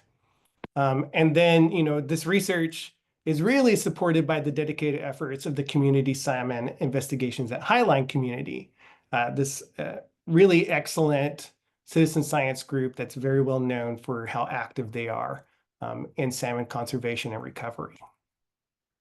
And so, we hope that this is going to provide some critical insights into how contaminants affect salmon development before they even emerge into the stream. And there's a lot more to come on embryos in the future. as well as, some studies that are a little bit under the radar at the moment. But if you have any questions, now's really kind of the time to, and here real quick, you can see a video of the heart beating here. This fish is actually experiencing, it's called, oh shoot, arrested something or other. I can't remember off the top of my head, but essentially it's trying to pump blood. Its heart is pumping, but no blood is coming. It's one of the pretty dominant stormwater impacts that we see. Okay, so thank you for your attention, and I will now take any questions if you have them.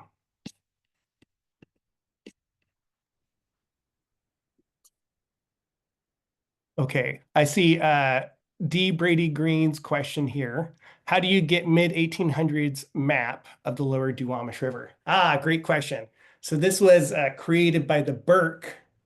It was a museum that had gone through and taken a whole bunch of old literature, old maps, and pieced them all together and put them into a composite. So that's where that comes from.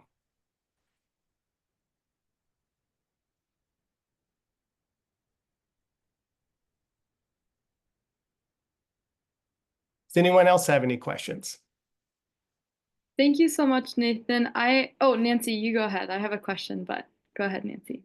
I can't tell you where I found this, but I copied it. And to me, when we think we're so great, it says everything. A young salmon takes up the chemical imprint of its home river. Right. Year later, when it navigates home, the fish can detect the scent of a single drop of its home water in 250 gallons of seawater. It relentlessly follows that smell of home to its spawning gravel. Yeah, they're pretty remarkable creatures for sure. One thing also on top of that, thank you for sharing, Nancy, is there's currently ongoing research about stormwater contaminants and its impacts on homing mechanisms. And so more to come in the future on that. I see a question here. Any news about alternatives to 6-ppd? How many other toxics are pervasive in cities? Ah, great question.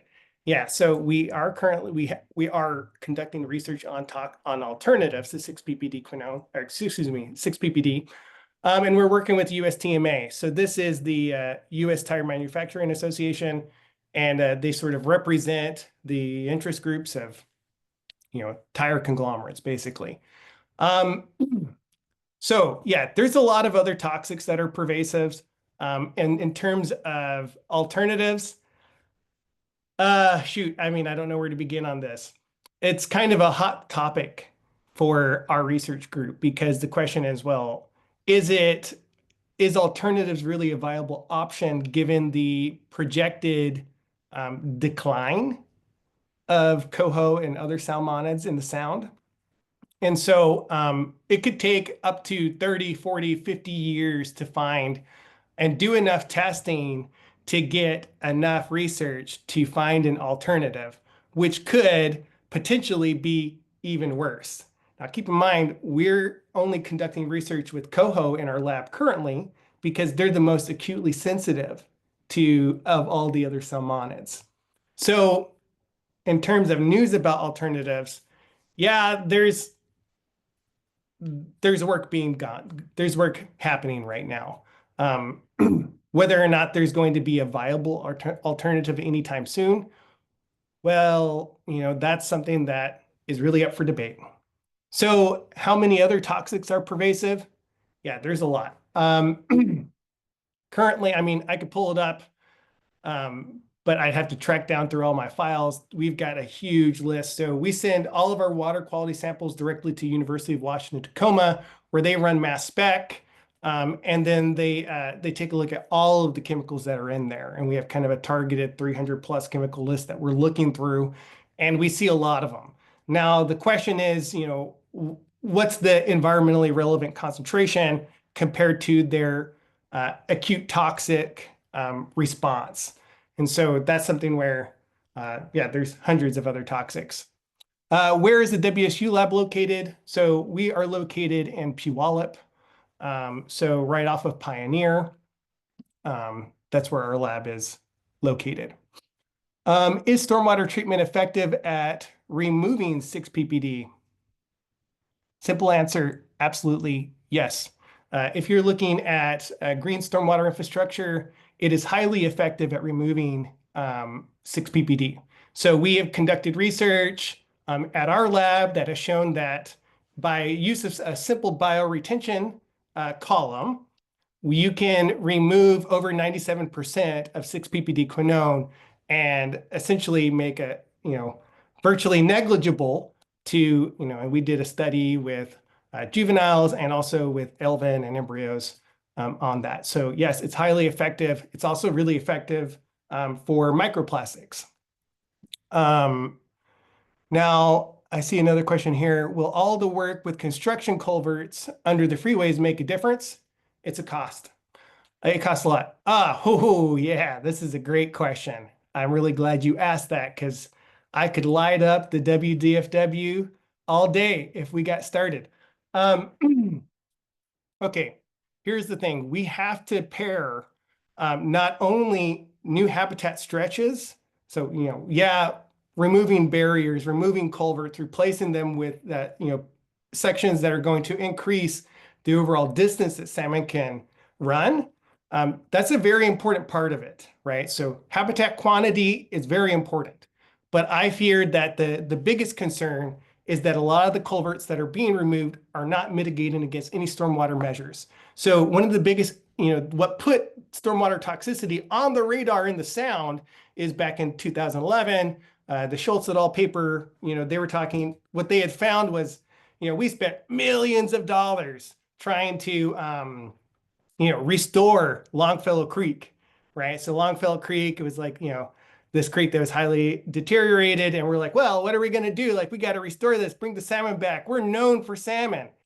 And so sure enough, we spent millions of dollars, did all this work, improved all these erosion measures and removed a whole bunch of culverts. Fish came back, died within hours of a spring storm, fall storm at the time. And everyone was mortified. And so that's what kind of set off this investigation, right? Of, well, what's happening in the stormwater? What's happening there? And it took 20 years to figure out what it was specifically that was killing the fish. And that's that 6 ppd quinone. This is a really recent research, folks.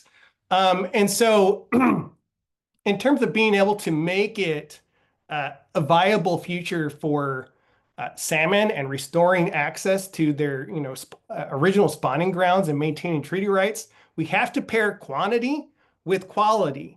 Enters in, we're talking like attractive nuisance doctrine here, and so this is something that is a very significant question. I really appreciate that. I could go on, but I have another question. How do you combine these fish passage projects with stormwater projects? Oh, well, this is a great question. So yeah, this comes down to collaboration. There's the Washington Stormwater Center. We work, so this is like a group of stormwater scientists that have been appointed specifically from, let's see, I see another question here. That work specifically from, different research institutions. So we're talking like the Center for Urban Waters, University of Washington-Tacoma, WSU, of course, we're all part of it, and we weigh in on like permitting, on effluent discharge. Now there's going to have to be a lot of 6 ppdq testing. But yeah, I'd say, WDFW needs to work with stormwater toxicologists in order to really kind of create a better passage project anyways. Did you say 6 ppd quinone doesn't degrade in sediments? This is something that's still being researched. It's still being researched. There's a lot of debate on that question. So we do know that sometimes it does, but also understanding the fate and transport of a highly water-soluble chemical like 6 ppd quinone, it's tricky to find out where it's going. And if there's plants that are accumulating it, or if it's like attaching itself to benthic organisms or whatever. So the jury's still out. We're still researching and asking that question. Great question, Kim. I think Zoe, you had a question. I don't know if I've answered it already or how we're doing on time. I don't know if you have an answer to this, but did you notice any differences within the 20% of juvenile fish that survived the stormwater? Are there any theories on like there's a gene or something in those juvenile salmon that that allows them to survive when 80% face mortality? Great question. That is a question that we're asking. It's something that is still kind of an ongoing investigation. Last year's juvenile study was kind of the first of its kind. It was like a pilot, essentially. An enormous pilot, but a pilot nonetheless.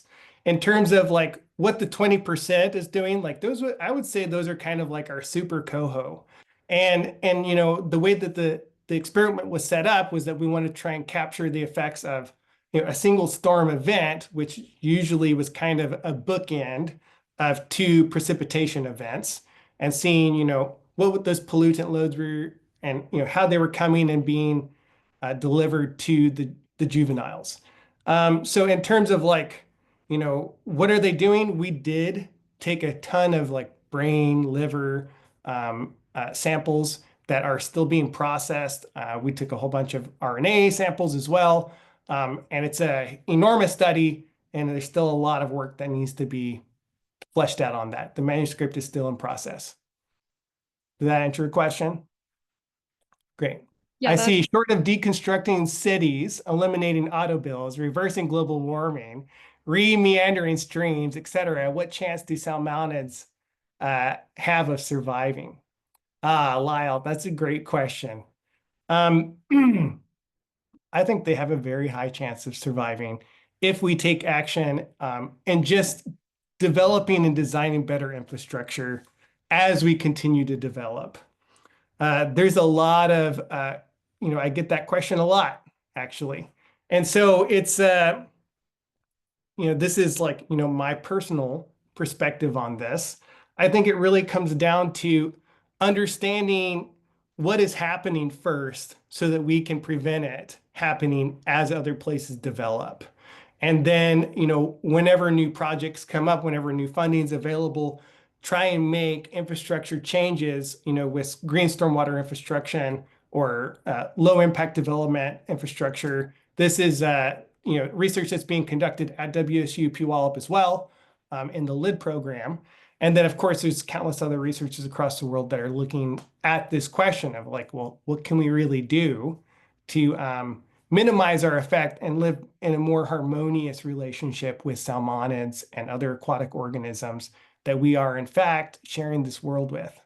Great question. Are there any others?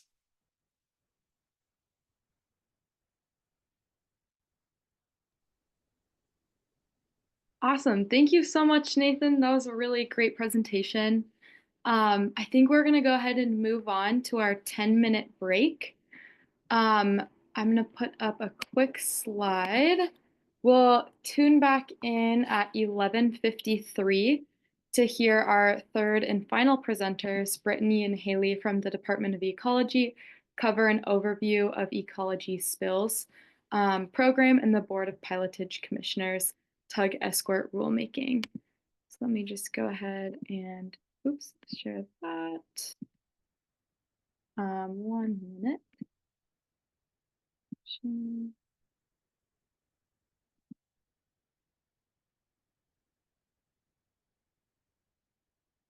Okay. So if you need to grab a snack, water, bathroom, we'll tune back in at 11:53 and have our third and final speakers present.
Welcome back, everyone. I hope you had a good little break. We're going to go ahead and jump into our third and final presenters. I'm going to introduce them quickly. Brittany Flittner works in Ecology's Spill program as the Research and Policy Unit Supervisor. She has been with the program for over 6 years in 3 different roles. She is a Master's of Marine and Environmental Affairs from the University of Washington. Haley Kennard works in Ecology's Spills program as a project manager and is the lead for the tug escort rulemaking's environmental assessment. Prior to working at Ecology, she worked for the Maka tribes as a policy analyst. She has a master's degree of marine and environmental affairs from the University of Washington. Their presentation, it's an overview of Ecology's Spill program and the Board of Pilotage Commissioners Tug Escort rulemaking. This presentation will focus on an overview of the Washington State Department of Ecology's Spill Prevention, Preparedness, and Response Program. The presentation will also provide an overview of Ecology and the Board of Pilotage Commissioners Tug Escort rulemaking. And I'll go ahead and let you all take it from here. Awesome. Thank you so much. And can you see my presentation? Yes. Okay, perfect. Well, thank you everybody for having us here today and for sticking with us through the lunch hour. I'm sure everybody's hungry and wanting to go to lunch, so hopefully grab some snacks during the break. And yeah, again, my name is Brittany Flittner. I am the Research and Policy Unit Supervisor with the Washington State Department of Ecology's Spill Prevention, Preparedness, and Response Program. And today I'll be providing a high-level overview of the work our spill program conducts. And then also with me today is Haley Kennard. She is a member of our Research and Policy Unit and is our new project manager. And she'll be presenting today on Ecology and the Board of Pilotage Commissioners Tug Escort rulemaking. So today I hope to provide a high-level overview of oil movement and spill risk in Washington State. And as I mentioned on the previous slide, I'll also provide a high-level overview of our spills program with a bit more information about our research and policy unit. And then Haley will give an overview of the Tug Escort rulemaking and the State Environmental Policy Act Environmental Impact Statement, also known as SEPA EIS. And that is part of our rulemaking. And then at the end, of course, we'll have time for questions. So first, we'll start with a quick overview of oil movement and spill risk in Washington State. And as we know, Washington is a primary West Coast hub for international shipping. And we are a major oil refining state. And state law directs us to focus on the largest volumes of oil that are being transported. So we focus on companies that transport bulk oil as cargo, like tank vessels and barges, on vessels that carry so much fuel that they create a significant risk of a large oil spill. On pipelines, many of these pipelines are crossing our state waters, and in Washington State, state waters include groundwater. And we also regulate rail that transports oil in bulk. So here's a map showing the oil refineries and distribution terminals and the various modes of oil transport in our state. And oil is constantly moving in, around, and out of our state, about 20 billion gallons each year. So now that we have kind of an overview of the oil movement picture in Washington, I'll now give an overview of our program. So our Spill Prevention, Preparedness, and Response Program is one of the many programs at the Washington State Department of Ecology. And our job is really to prevent, plan for, and respond to spills of oil and hazardous materials. Our program was first established in 1991, and we have grown to almost a 100-person team. And our staff are stationed throughout the state in Vancouver, Spokane, Yakima and Union Gap, Bellingham, Seattle and Shoreline, as well as Olympia. And because of the work that we do in our program, Washington State has one of the lowest oil spill rates in the nation, and we have one of the most comprehensive spill programs in the world. So the first part of our program is prevention. And our program conducts prevention activities to support Washington State's goal of zero spills. There's a lot of work that goes into preventing oil spills, and we work with the regulated community to help minimize the threat of spills from vessels, railroads, pipelines, and facilities. So first, I'll touch on our inspection work. Our program conducts inspections of oil transfers, inspections of our facilities, and inspections of vessels with an identified substantial risk. Our inspections of our refineries and marine oil handling terminals happen every year, and there's 23 of these facilities in our state, and 6 of them are refineries. And these inspections allow us to confirm compliance. So during inspections, we are reviewing records and documents. We're looking at spill prevention equipment and procedures. We're looking at transfer containment and recovery equipment and procedures, as well as training and certification programs. And our facilities are located in the Bellingham area, Anacortes, Seattle, Tacoma, Port Angeles, Grays Harbor, Vancouver, and the Tri-Cities area. We also do inspections of our marinas that are fueling to non-recreational vessels, and these happen every year as well. And these inspections allow us to verify transfer equipment, recovery equipment, training, and spill notification procedures.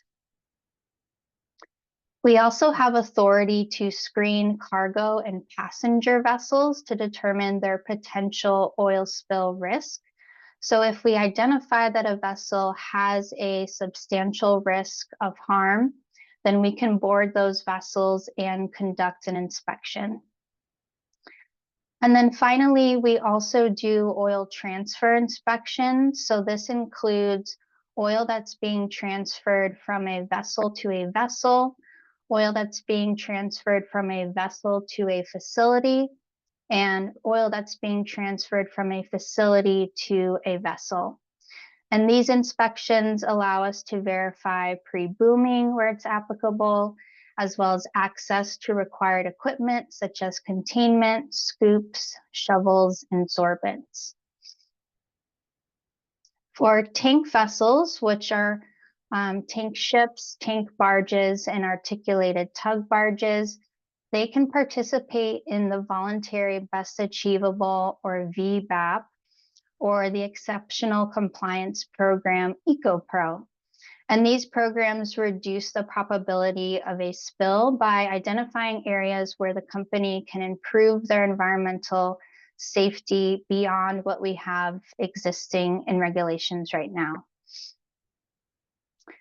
We also review and approve facility operations manuals, prevention plans, safe and effective threshold determination reports, and training and certification programs. So our operations manuals describe equipment and procedures involving the transfer, storage, and handling of oil. Our prevention plans evaluate risk of an oil spill, and they propose specific measures to prevent spills to waters of our state. Our safe and effective threshold determination reports establish weather conditions and circumstances when it's not safe and effective to pre-boom a transfer operation. And then finally, our training and certification programs promote job competency and environmental awareness to prevent oil spills, and those are evaluated through an on-site inspection. We also have advance notice of oil transfers. So these are required notifications for crude oil that's received by a facility from rail. And we publish this information quarterly in our crude oil movement quarterly reports. And then we also get information from pipelines twice a year on crude oil that's moving through our state. And then facilities and vessels are also getting information about oil that's being transferred over water and what type of oil is being transferred. And they need to notify us of that transfer 24 hours in advance. And then finally, for our prevention work, we have a vessel entries and transit report, also known as VEAT. So sorry for, there's so many acronyms, but this report provides the public with detailed information about commercial vessel traffic in Washington waters. And those are published every year as well. So now that we've talked a little bit about our prevention work, I'll move on to how do we prepare if a spill does occur. So if we do have a spill, we really want to be prepared, and we want our regulated community prepared to effectively respond to the spill. So we have industry oil spill contingency plans, and these are plans required for tank vessels and large commercial non-tank vessels over 300 gross tons. So these are our cargo ships, passenger vessels, and fishing vessels. We also have these plans for our facilities, so refineries, oil terminals, pipelines, railroads, and mobile facilities that are transferring oil to or from a regulated vessel. And these are our tanker trucks. And we review these plans every 5 years, and they contain details on spill risk, safety, notification procedures, personnel, resources at risk from spills, and cleanup methods for oil that's on water and for oil that may have sunk or submerged.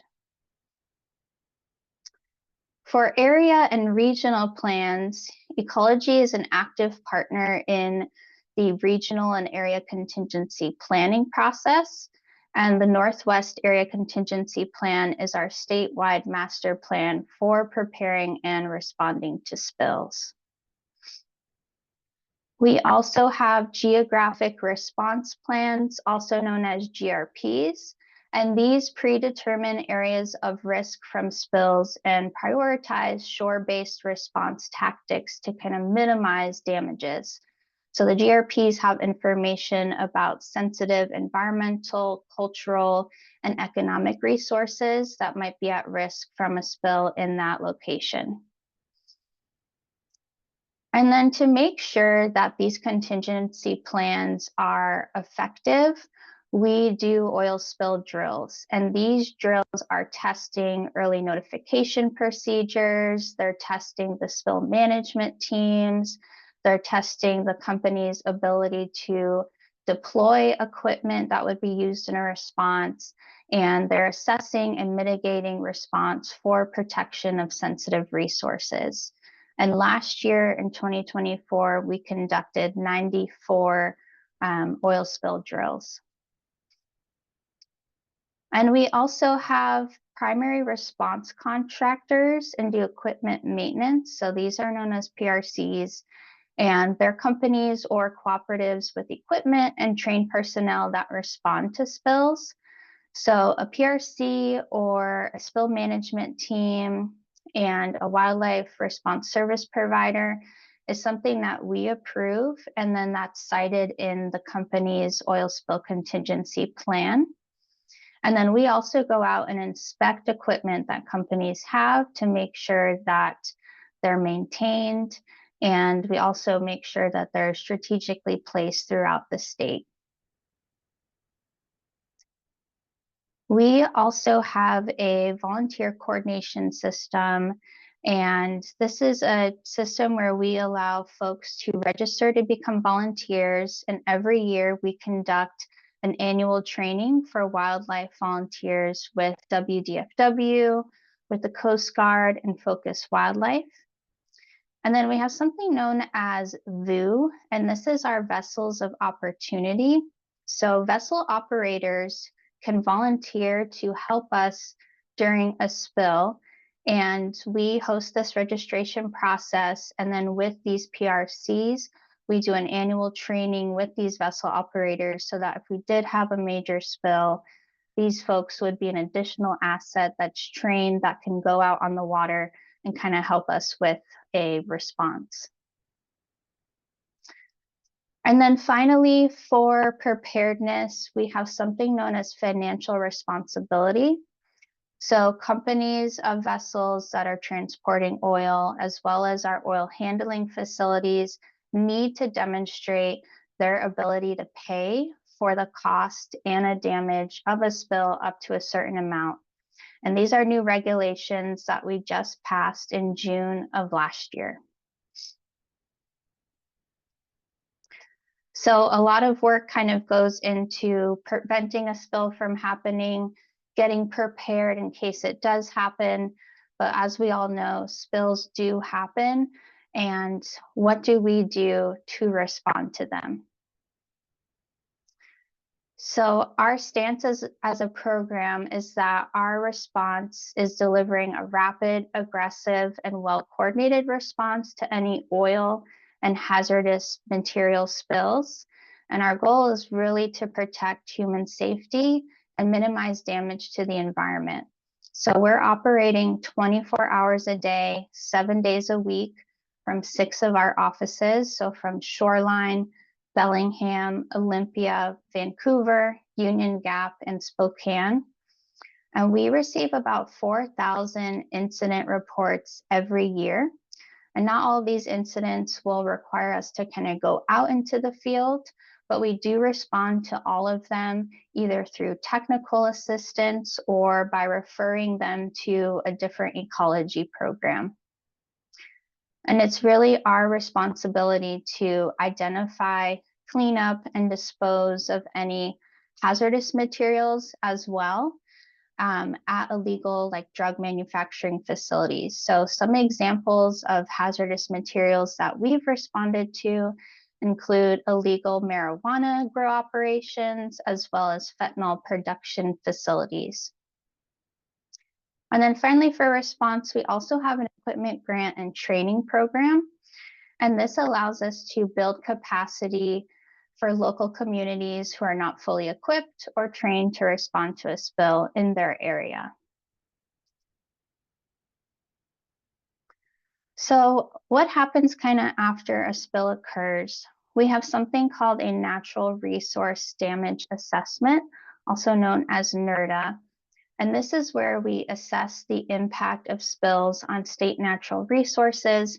And we do this in partnership with other state agencies, with tribal governments, as well as other federal agencies.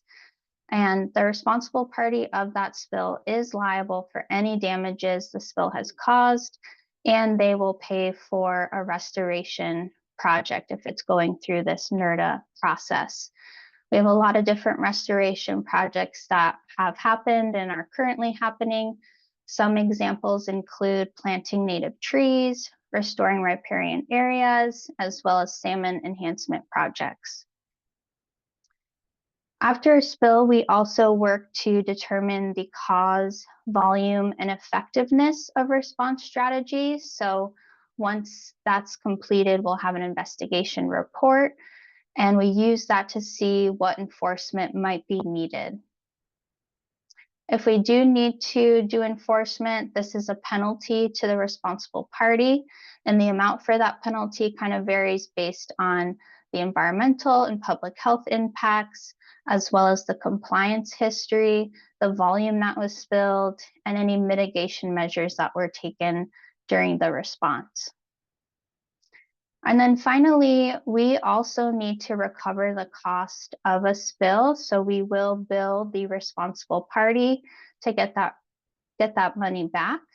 And if there's no responsible party, which can happen, we try to seek those costs from the National Pollution Fund Center. And now that you have an idea of kind of the work our program does, I did want to briefly touch on one section of our program that tends to be behind the scenes, and that's our statewide resources section. And this is really our support section to make sure that all of our prevention, preparedness, and response work can happen and they have the support and resources that they need.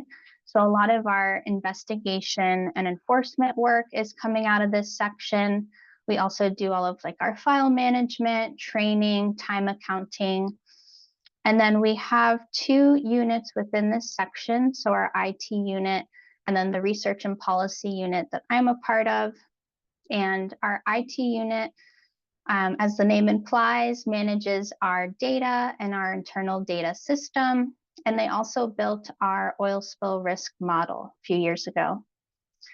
And then briefly, just to touch on the research and policy unit, we were established in April of 2023, so we're fairly new. And our mission is really to improve our program's understanding of oil spill risk. And we want to improve our coordination capabilities and our strategic decisions through research, analysis, modeling, planning, and then also policy and project implementation. So we do this a few ways. We have folks that are doing policy and legislative support. We review all of the State Environmental Policy Act, or SEPA, and transboundary projects. We manage a bunch of contracts. We do program and strategic planning. We do our performance reporting for the program. We also have our project managers in this unit, and we do a lot of internal and external coordination and facilitation. But research and analysis, as well as quantitative modeling projects, is where we really want to amp up. And we've been working closely with the IT unit to work on future updates to our oil spill risk model. So I know that there was a lot there, but I'm going to wrap up my end of the presentation, and I'm going to turn this over to Haley Kennard, who's going to be talking about one of the ways that we implement policy, and that's through our rulemakings. So I will turn it over to her. Great. Thanks, Brittany, and good afternoon, everyone. Again, I'm Haley Kennard, and I'm a project manager in the Spills program in that research and policy unit that Brittany was just talking about. And I'm going to talk about a rulemaking that our program is currently working on that's about tug escort requirements for vessels carrying oil in bulk. And then I'm also going to talk a little bit about the environmental impact statement that we're developing as part of that process that uses a lot of the data that Brittany just mentioned, as well as the oil spill risk model. And I'll talk more about this in a bit, but I'm going to be talking about escort tugs. And escort tugs are tugboats that are designed to accompany a larger vessel. Oops, can we go back one? Sorry, thanks. To accompany a larger vessel, and in this case, we're talking about vessels carrying large amounts of oil while they're moving at speeds over 6 knots. And the goal with escort tugs is that they're able to affect the steering or braking control over the ship in case of the larger vessel having a propulsion or a steering failure. So you can see in this photo here, there's a small tug, looks like a Foss tug, escorting a larger vessel. Next slide, please. So first, what is this rule? Why are we doing it? In 2019, the Washington State Legislature passed a bill called the Reducing Threats to Southern Resident Killer Whales by Improving the Safety of Oil Transportation Act, also known as Engrossed Substitute House Bill 1578 or ESHB 1578. And the bill seeks to add safety measures to prevent a catastrophic spill in the Puget Sound. And it does this by expanding tug escort requirements for vessels carrying oil in bulk. The bill also asked the agencies, Ecology and the BPC, to prioritize minimizing underwater noise and impacts to treaty fishing. So among other requirements, the bill directed the Department of Ecology's Spills Program to assist the Board of Pilotage Commissioners, the BPC, in developing rules for tug escorts in the Puget Sound. And specifically, the agencies are supposed to adopt tug escort rules for oil tankers between 5,000 and 40,000 deadweight tons, and articulated tug barges, or ATBs. You can see the photo there at the bottom of the screen, and tank barges over 5,000 deadweight tons. These are all vessel types that carry large amounts of oil as cargo, as well as fuel. And for simplicity in this presentation, I'm going to be referring to this group of these three types of vessels as the target vessels for the rulemaking. Next slide, please.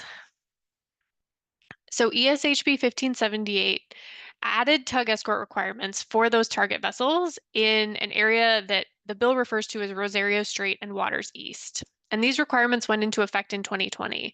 But what the bill also did was ask the BPC and Ecology to formally adopt tug escort rules for those target vessels. And the bill says that these rules could establish new escort requirements for target vessels.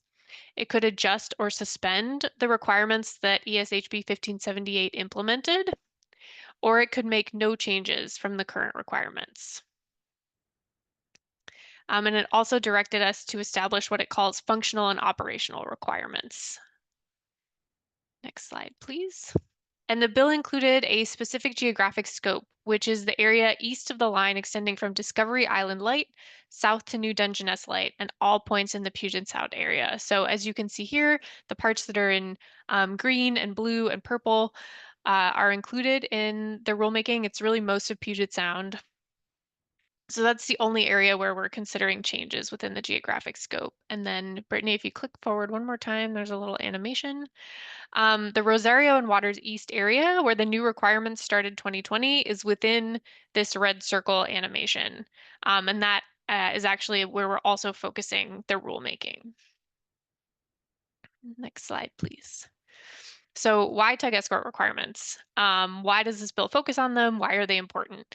Tug escorts have been part of the vessel traffic safety system in Washington State for almost 50 years. And while the bill added requirements for the target vessels in 2020, all oil tankers over 40,000 deadweight tons are currently required to have a tug escort once they pass Discovery Island New Dungeness Light. So the larger tank vessels already, or sorry, the larger oil tankers already have this requirement. Our rule doesn't affect that at all. And tug escorts can provide immediate assistance in loss of propulsion or steering incidents, preventing things like drift groundings or collisions. And they also contribute to vessel traffic safety by providing an additional set of eyes and equipment on the water. Several studies, including the modeling that was done as required by ESHB 1578, that's that oil spill risk model that Brittany mentioned, have shown small to moderate benefits of tug escorts. Next slide. So this data is from a report to the legislature that we developed out of the modeling work for escort tugs. And this was completed in 2023. So we modeled the impacts of the 2020 requirements that the bill put into place and found that drift groundings, so when the vessel sort of loses power and runs into a rock or an island or the shoreline, decreased by about 2.3% across all of the BPC zones. That was the zones shown in that previous map, which is equivalent to about 1 in every 44 potential drift groundings prevented. And that the 2020 requirements decreased the volume of oil at risk by about 3.1% and the oil outflow by about 2.6%. And the model also found that escort tug underway time, the amount of time that the tugs are operating, increased by about 134%. If you're interested in this information, we can drop a link to the report in the chat. It's very thorough. There's a lot of information there. Next slide, please. Oh, dang, our formatting's a little wonky. That's my bad. I'm sorry about that. This slide is a summary of the alternatives that we're considering for rule language, as well as the alternatives that we're assessing in the environmental impact statement. So the first row in the table specifies where the tug escort requirements would apply to target vessels. And the second row specifies whether we're adding those functional and operational requirements for the tugs. And the types of functional and operational requirements that we're considering are including a pre-escort conference, so having the tug and the target vessel that's about to be escorted call each other on the radio and talk about some of the safety details of what they're about to do, as well as specifying some horsepower and propulsion system requirements for the tugs. So alternative A, the first one here, is our no action alternative, and it would maintain both the geographic scope of the current tug escort requirements for target vessels and the functional and operational requirements included in the bill. Alternative B, the second column there, adds functional and operational requirements only. It doesn't change the geographic scope or the type of vessels, it just adds those functional and operational requirements. Alternative C is what we're calling our expansion option. So it would maintain the 2020 requirements for tug escorts for target vessels and then expand them north along the San Juan Islands up to Peytos Island. And that expansion area is noted by the red arrow. And it would also add the new functional and operational requirements. Alternative D is our removal option. So it would remove all the escort requirements for the target vessels. And again, the tug escort requirements for tankers over 40,000 deadweight tons would remain unchanged, unaffected by this rule. Next slide, please. So the rulemaking process is complex. It considers a ton of information. I'm just going to go over some of those things, some of the inputs that we're considering as we're developing the rule language. So the bill itself specified that Ecology and the BPC should conduct a whole bunch of analyses, develop this vessel traffic risk model, look at a whole bunch of different data sources. So that's one input. Our staff are conducting research, literature review, comparing requirements in other states. We, of course, receive public input as well. And we also get advice from subject matter experts at the Oil Transportation Safety Committee. We invite government to government consultation with tribes, as well as sort of informal meetings with tribal staff as they're able to provide their input. There are also required economic analyses associated with the rulemaking, including a cost-benefit analysis and a least burdensome alternative analysis. And Brittany, if you click forward one more, there's an animation. And because adding escort tugs increases vessel traffic in Puget Sound, there's potential for increases in the associated underwater noise, air emissions, changes in oil spill risk. So because of that, the agencies determined that an environmental impact statement, an EIS, should be conducted. And that's what I'm going to talk about next. So next slide, please. So I'm going to talk pretty briefly about the EIS just because of the time limit, but if you have questions or would like to get into the details on any of this, please do reach out to us. Next slide. So an EIS is one tool that the agency develops under the State Environmental Policy Act to support decision making. It is a science-based assessment of the potential adverse impacts to the environment from an action. And it is an opportunity for the public to weigh in as well as for formal consultation with tribal governments. It's a very long document, but it really includes three primary components. First, an assessment of reasonable alternatives. Second, identification of adverse impacts to the environment.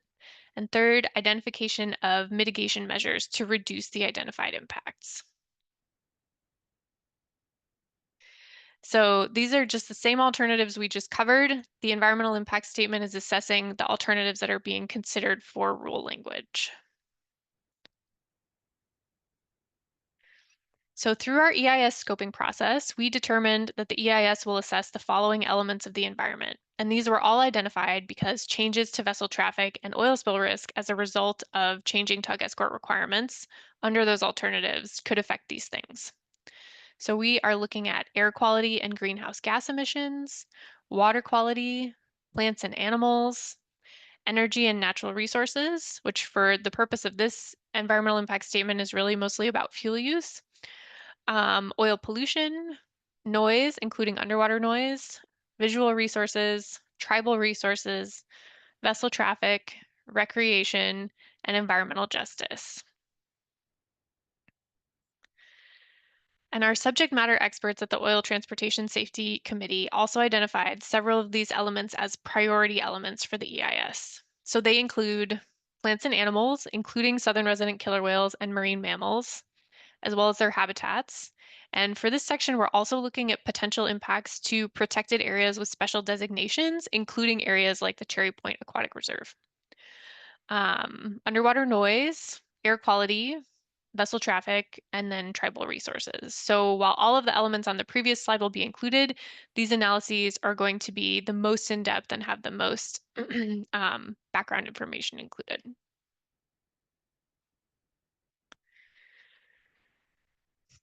So I'm going to provide just a snippet of what we're finding from the EIS in the hopes that it makes you interested, maybe makes you want to learn more. And I have a couple of slides at the end about where you can find more of this information. So I'm going to talk about some of our preliminary findings for the vessel traffic and oil pollution analyses. And these are really important because they kind of feed into the rest of the EIS, as these two elements are really the most directly affected by changes in the tug escort requirements. So we use the oil spill risk model in combination with historical AIS data and found that there are between 4 and 5 escort jobs per day. So this includes the tug commuting to the required zone, meeting the vessel, escorting the target vessel through the required zone, and then commuting to an endpoint. So I don't know if any of you have like an AIS app on your phone, or if you can maybe see vessel traffic moving through this area from your porch or your home. Somewhere where you could sort of see a large portion of the rulemaking area, you'd see about 4 or 5 of these transits per day. And I just want to emphasize that these tugs are by no means the only tugs moving around our vessel traffic system. Tugs do a lot of work, but 4 or 5 of these specific tugs escorting the target vessels. So the first column in this table is the list of the same 4 alternatives. The second column is the number of escort tug underway hours per day across their entire EIS study area. So basically Port Angeles East. And the third column is the spill risk measure. So it shows how escort tugs affect the risk of target vessels experiencing a drift grounding. And we're using what's called a recurrence interval here, which you may have heard in the context of like a 100-year flood. So the smaller numbers mean that the risk is higher or that the event is more likely to occur, right? A 5-year flood happens more frequently or has a probability of happening more frequently than a 100-year flood. So for alternative A, no action, if we don't change any of the requirements, we would see between 27 and 28 hours of underway time from escort tugs per day. And this looks a little funky. There could be 2 or more tugs operating simultaneously, which is why this can be more than 24 hours in a single day. So 27 to 28 hours of underway time under alternative A, and then the target vessel drift grounding is a 186-year event. And I want to emphasize that any drift grounding would be a serious marine casualty event, and a large oil spill with potentially very serious environmental consequences is a possible outcome. For alternative B, just adding those functional and operational requirements. Although the functional and operational requirements may provide a small sort of unquantified or qualitative improvement in communication and safety, we see no significant change here. For alternative C, our expansion option, we would see an increase of about 1 hour in total underway time from extending the area where the escort tug or the tug escorts are required. And the risk of a drift grounding is also reduced slightly. And those benefits would be concentrated in the expansion area. So the zone where the shipping lanes are right around Meisha Susha and Peytos Islands.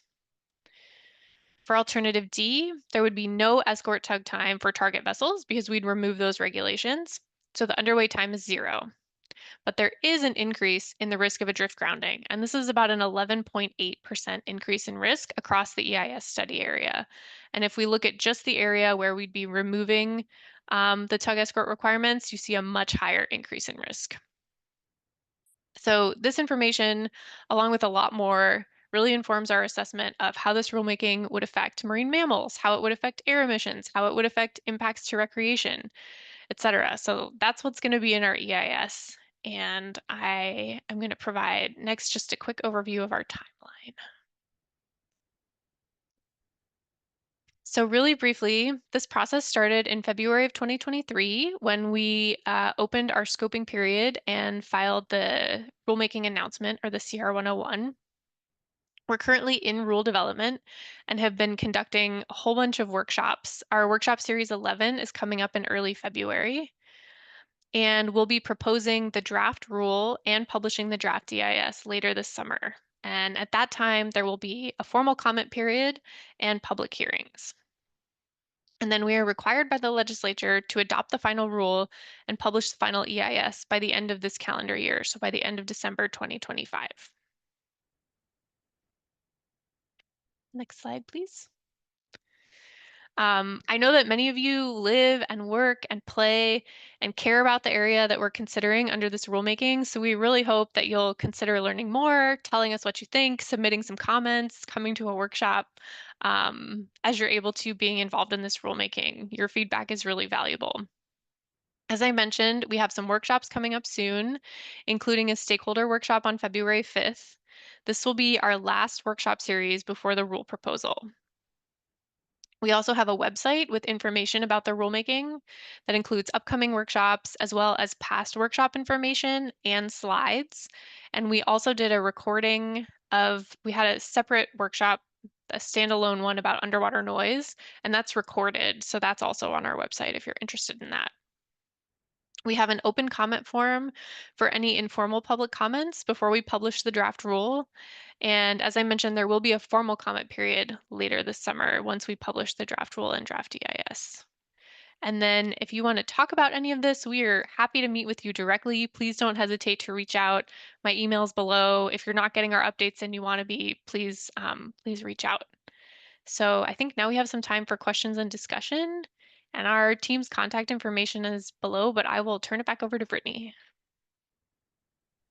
Great. Thank you so much, Haley. And it looks like we do have a question in the chat from D. Brady Green. How much coordination with British Columbia and California?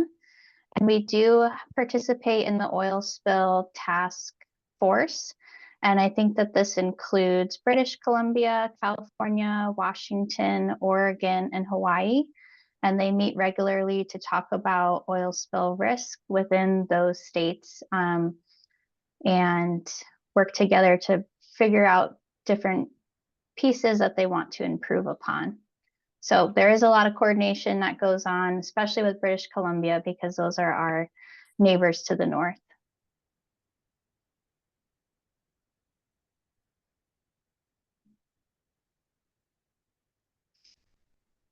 Other questions?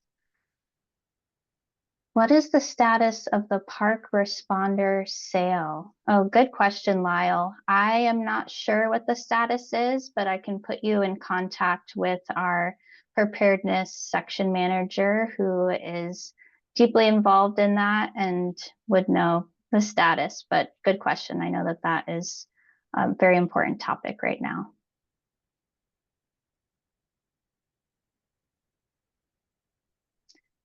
Question from Kim Clarkin. Does this mean that tankers coming from the Trans Mountain expansion project would need to take on tugs at the border? Haley, do you want to touch on that question?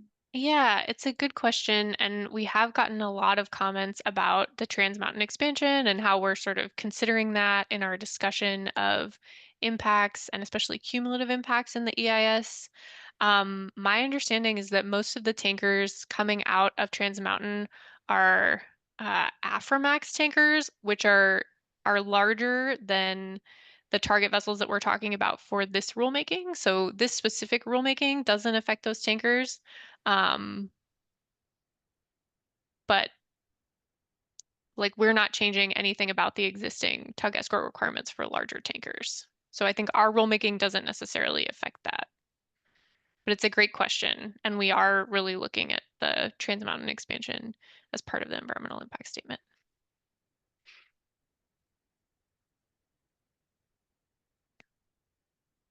Other questions?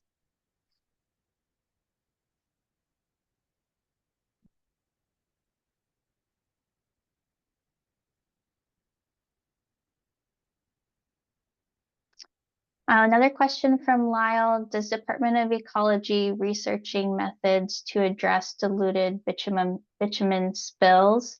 So I know our preparedness folks are looking at oils that have the potential to sink or submerge and are including that in our oil spill contingency plans.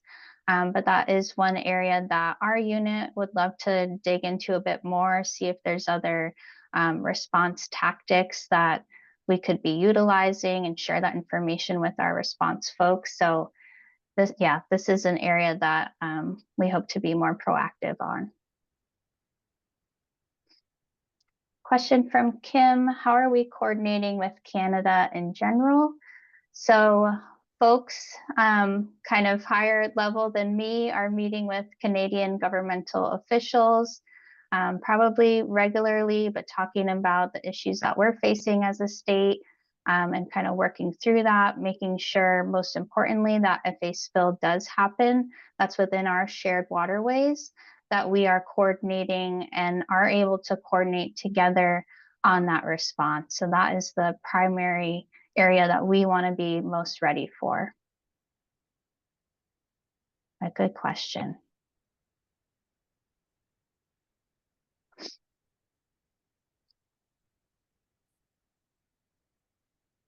Other questions?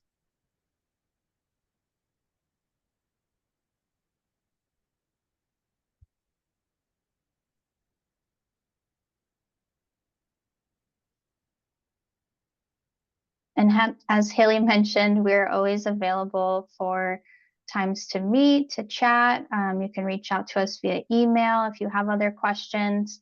Lyle, I note to get you in touch with our preparedness folks so that we can get that question answered about the park responder, but our contact information, we'll put that in the chat as well. So if you have other questions, definitely reach out.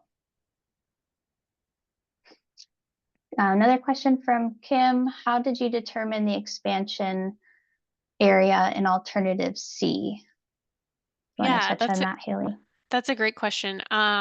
So because this is a Board of Pilotage Commissioners led rulemaking, Ecology is really in a support role, and they have an advisory body called the Oil Transportation Safety Committee, which includes representatives from industry, the tug industry, environmental seats, tribal governments, pilots. So it's this sort of subject matter expert body that advises the Board of Pilotage Commission. And with the OTSC, we went through a series of several meetings where we looked at the modeling results for all of the different zones. We discussed a whole bunch of different alternatives, and they ended up voting on the expansion for alternative C. And that one was selected because it was an efficient expansion of the results. Like, you got a lot of additional benefit without adding a lot of additional underway time. But there are notes about the BPC meetings and the recommendations that the OTSC produces on the Board of Pilotage Commissioners website, and I can drop that in the chat as well. Great. And looks like Lyle had another question. Are the reports on oil movement, transfer, and VEET publicly available? So yes, all of the VEET reports, those are available on Ecology's website, and I'll look for that, post that in the chat. And then all of our quarterly crude oil movement reports are also available on our website, so we can post that in the chat as well. And that should cover oil movement, oil transfers, and then of course the vessel entries and exit information as well.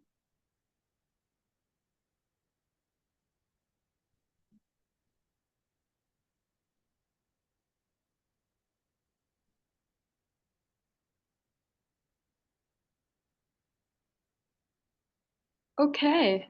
Well, thank you so. Oh, looks like there's one more question. There's plenty of time to ask more questions.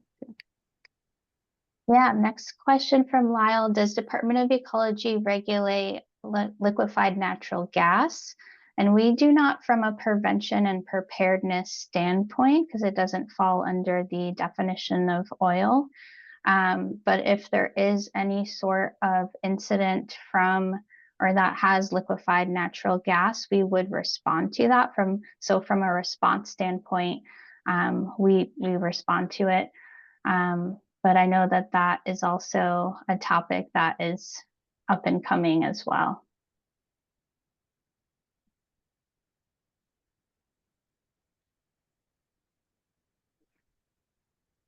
And Kim asked, what about LPG? Kim, I'm not familiar with that acronym. Liquefied petroleum gas, I'm assuming.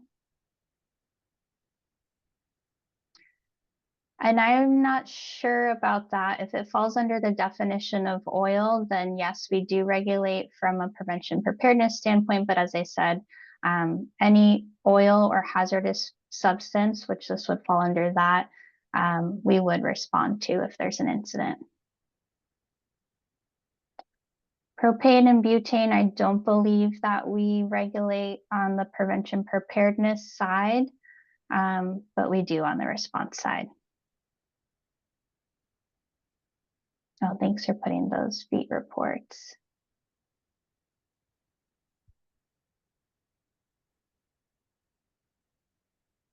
And Haley, are you looking for the quarterly crude oil reports too? Yes.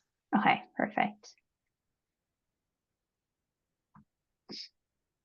Well, thank you so much, Brittany and Haley.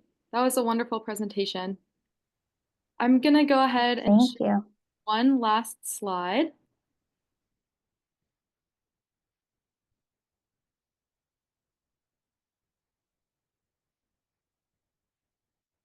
I just wanted to thank everyone. Our presenters did a wonderful job. I know I learned a lot and really valued the Q&A sections.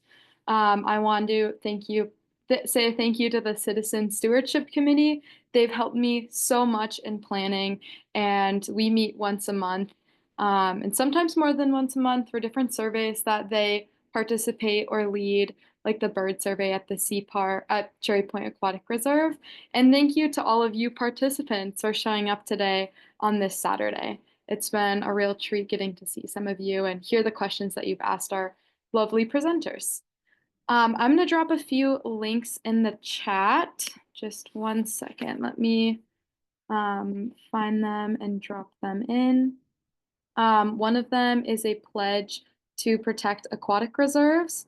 I'm going to go ahead and drop that one in the chat. Sorry, just 1 second.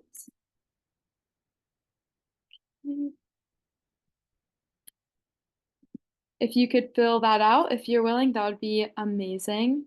And then I'm going to drop an email, aquaticreserves@resources.org, in the chat. If you are interested in the Cherry Point Aquatic Reserve Citizen Stewardship Committee and the work that they do, feel free to email this email with any questions or if you're interested in joining.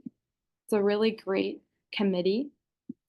And I'll also drop an information page on the CPAR CSC, who they are and what they do. And then I'll drop a little more information about resources. It can be found on our website.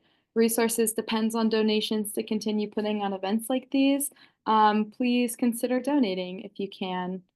And then finally, you will receive an email with the recording of this event and any other information, links, etc., that have been placed in this chat. I'm gonna go ahead and stop sharing.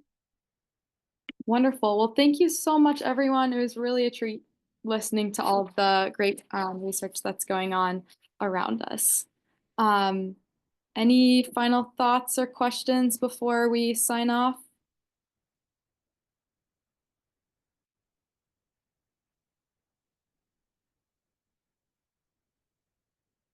Awesome. Well, thank you so much.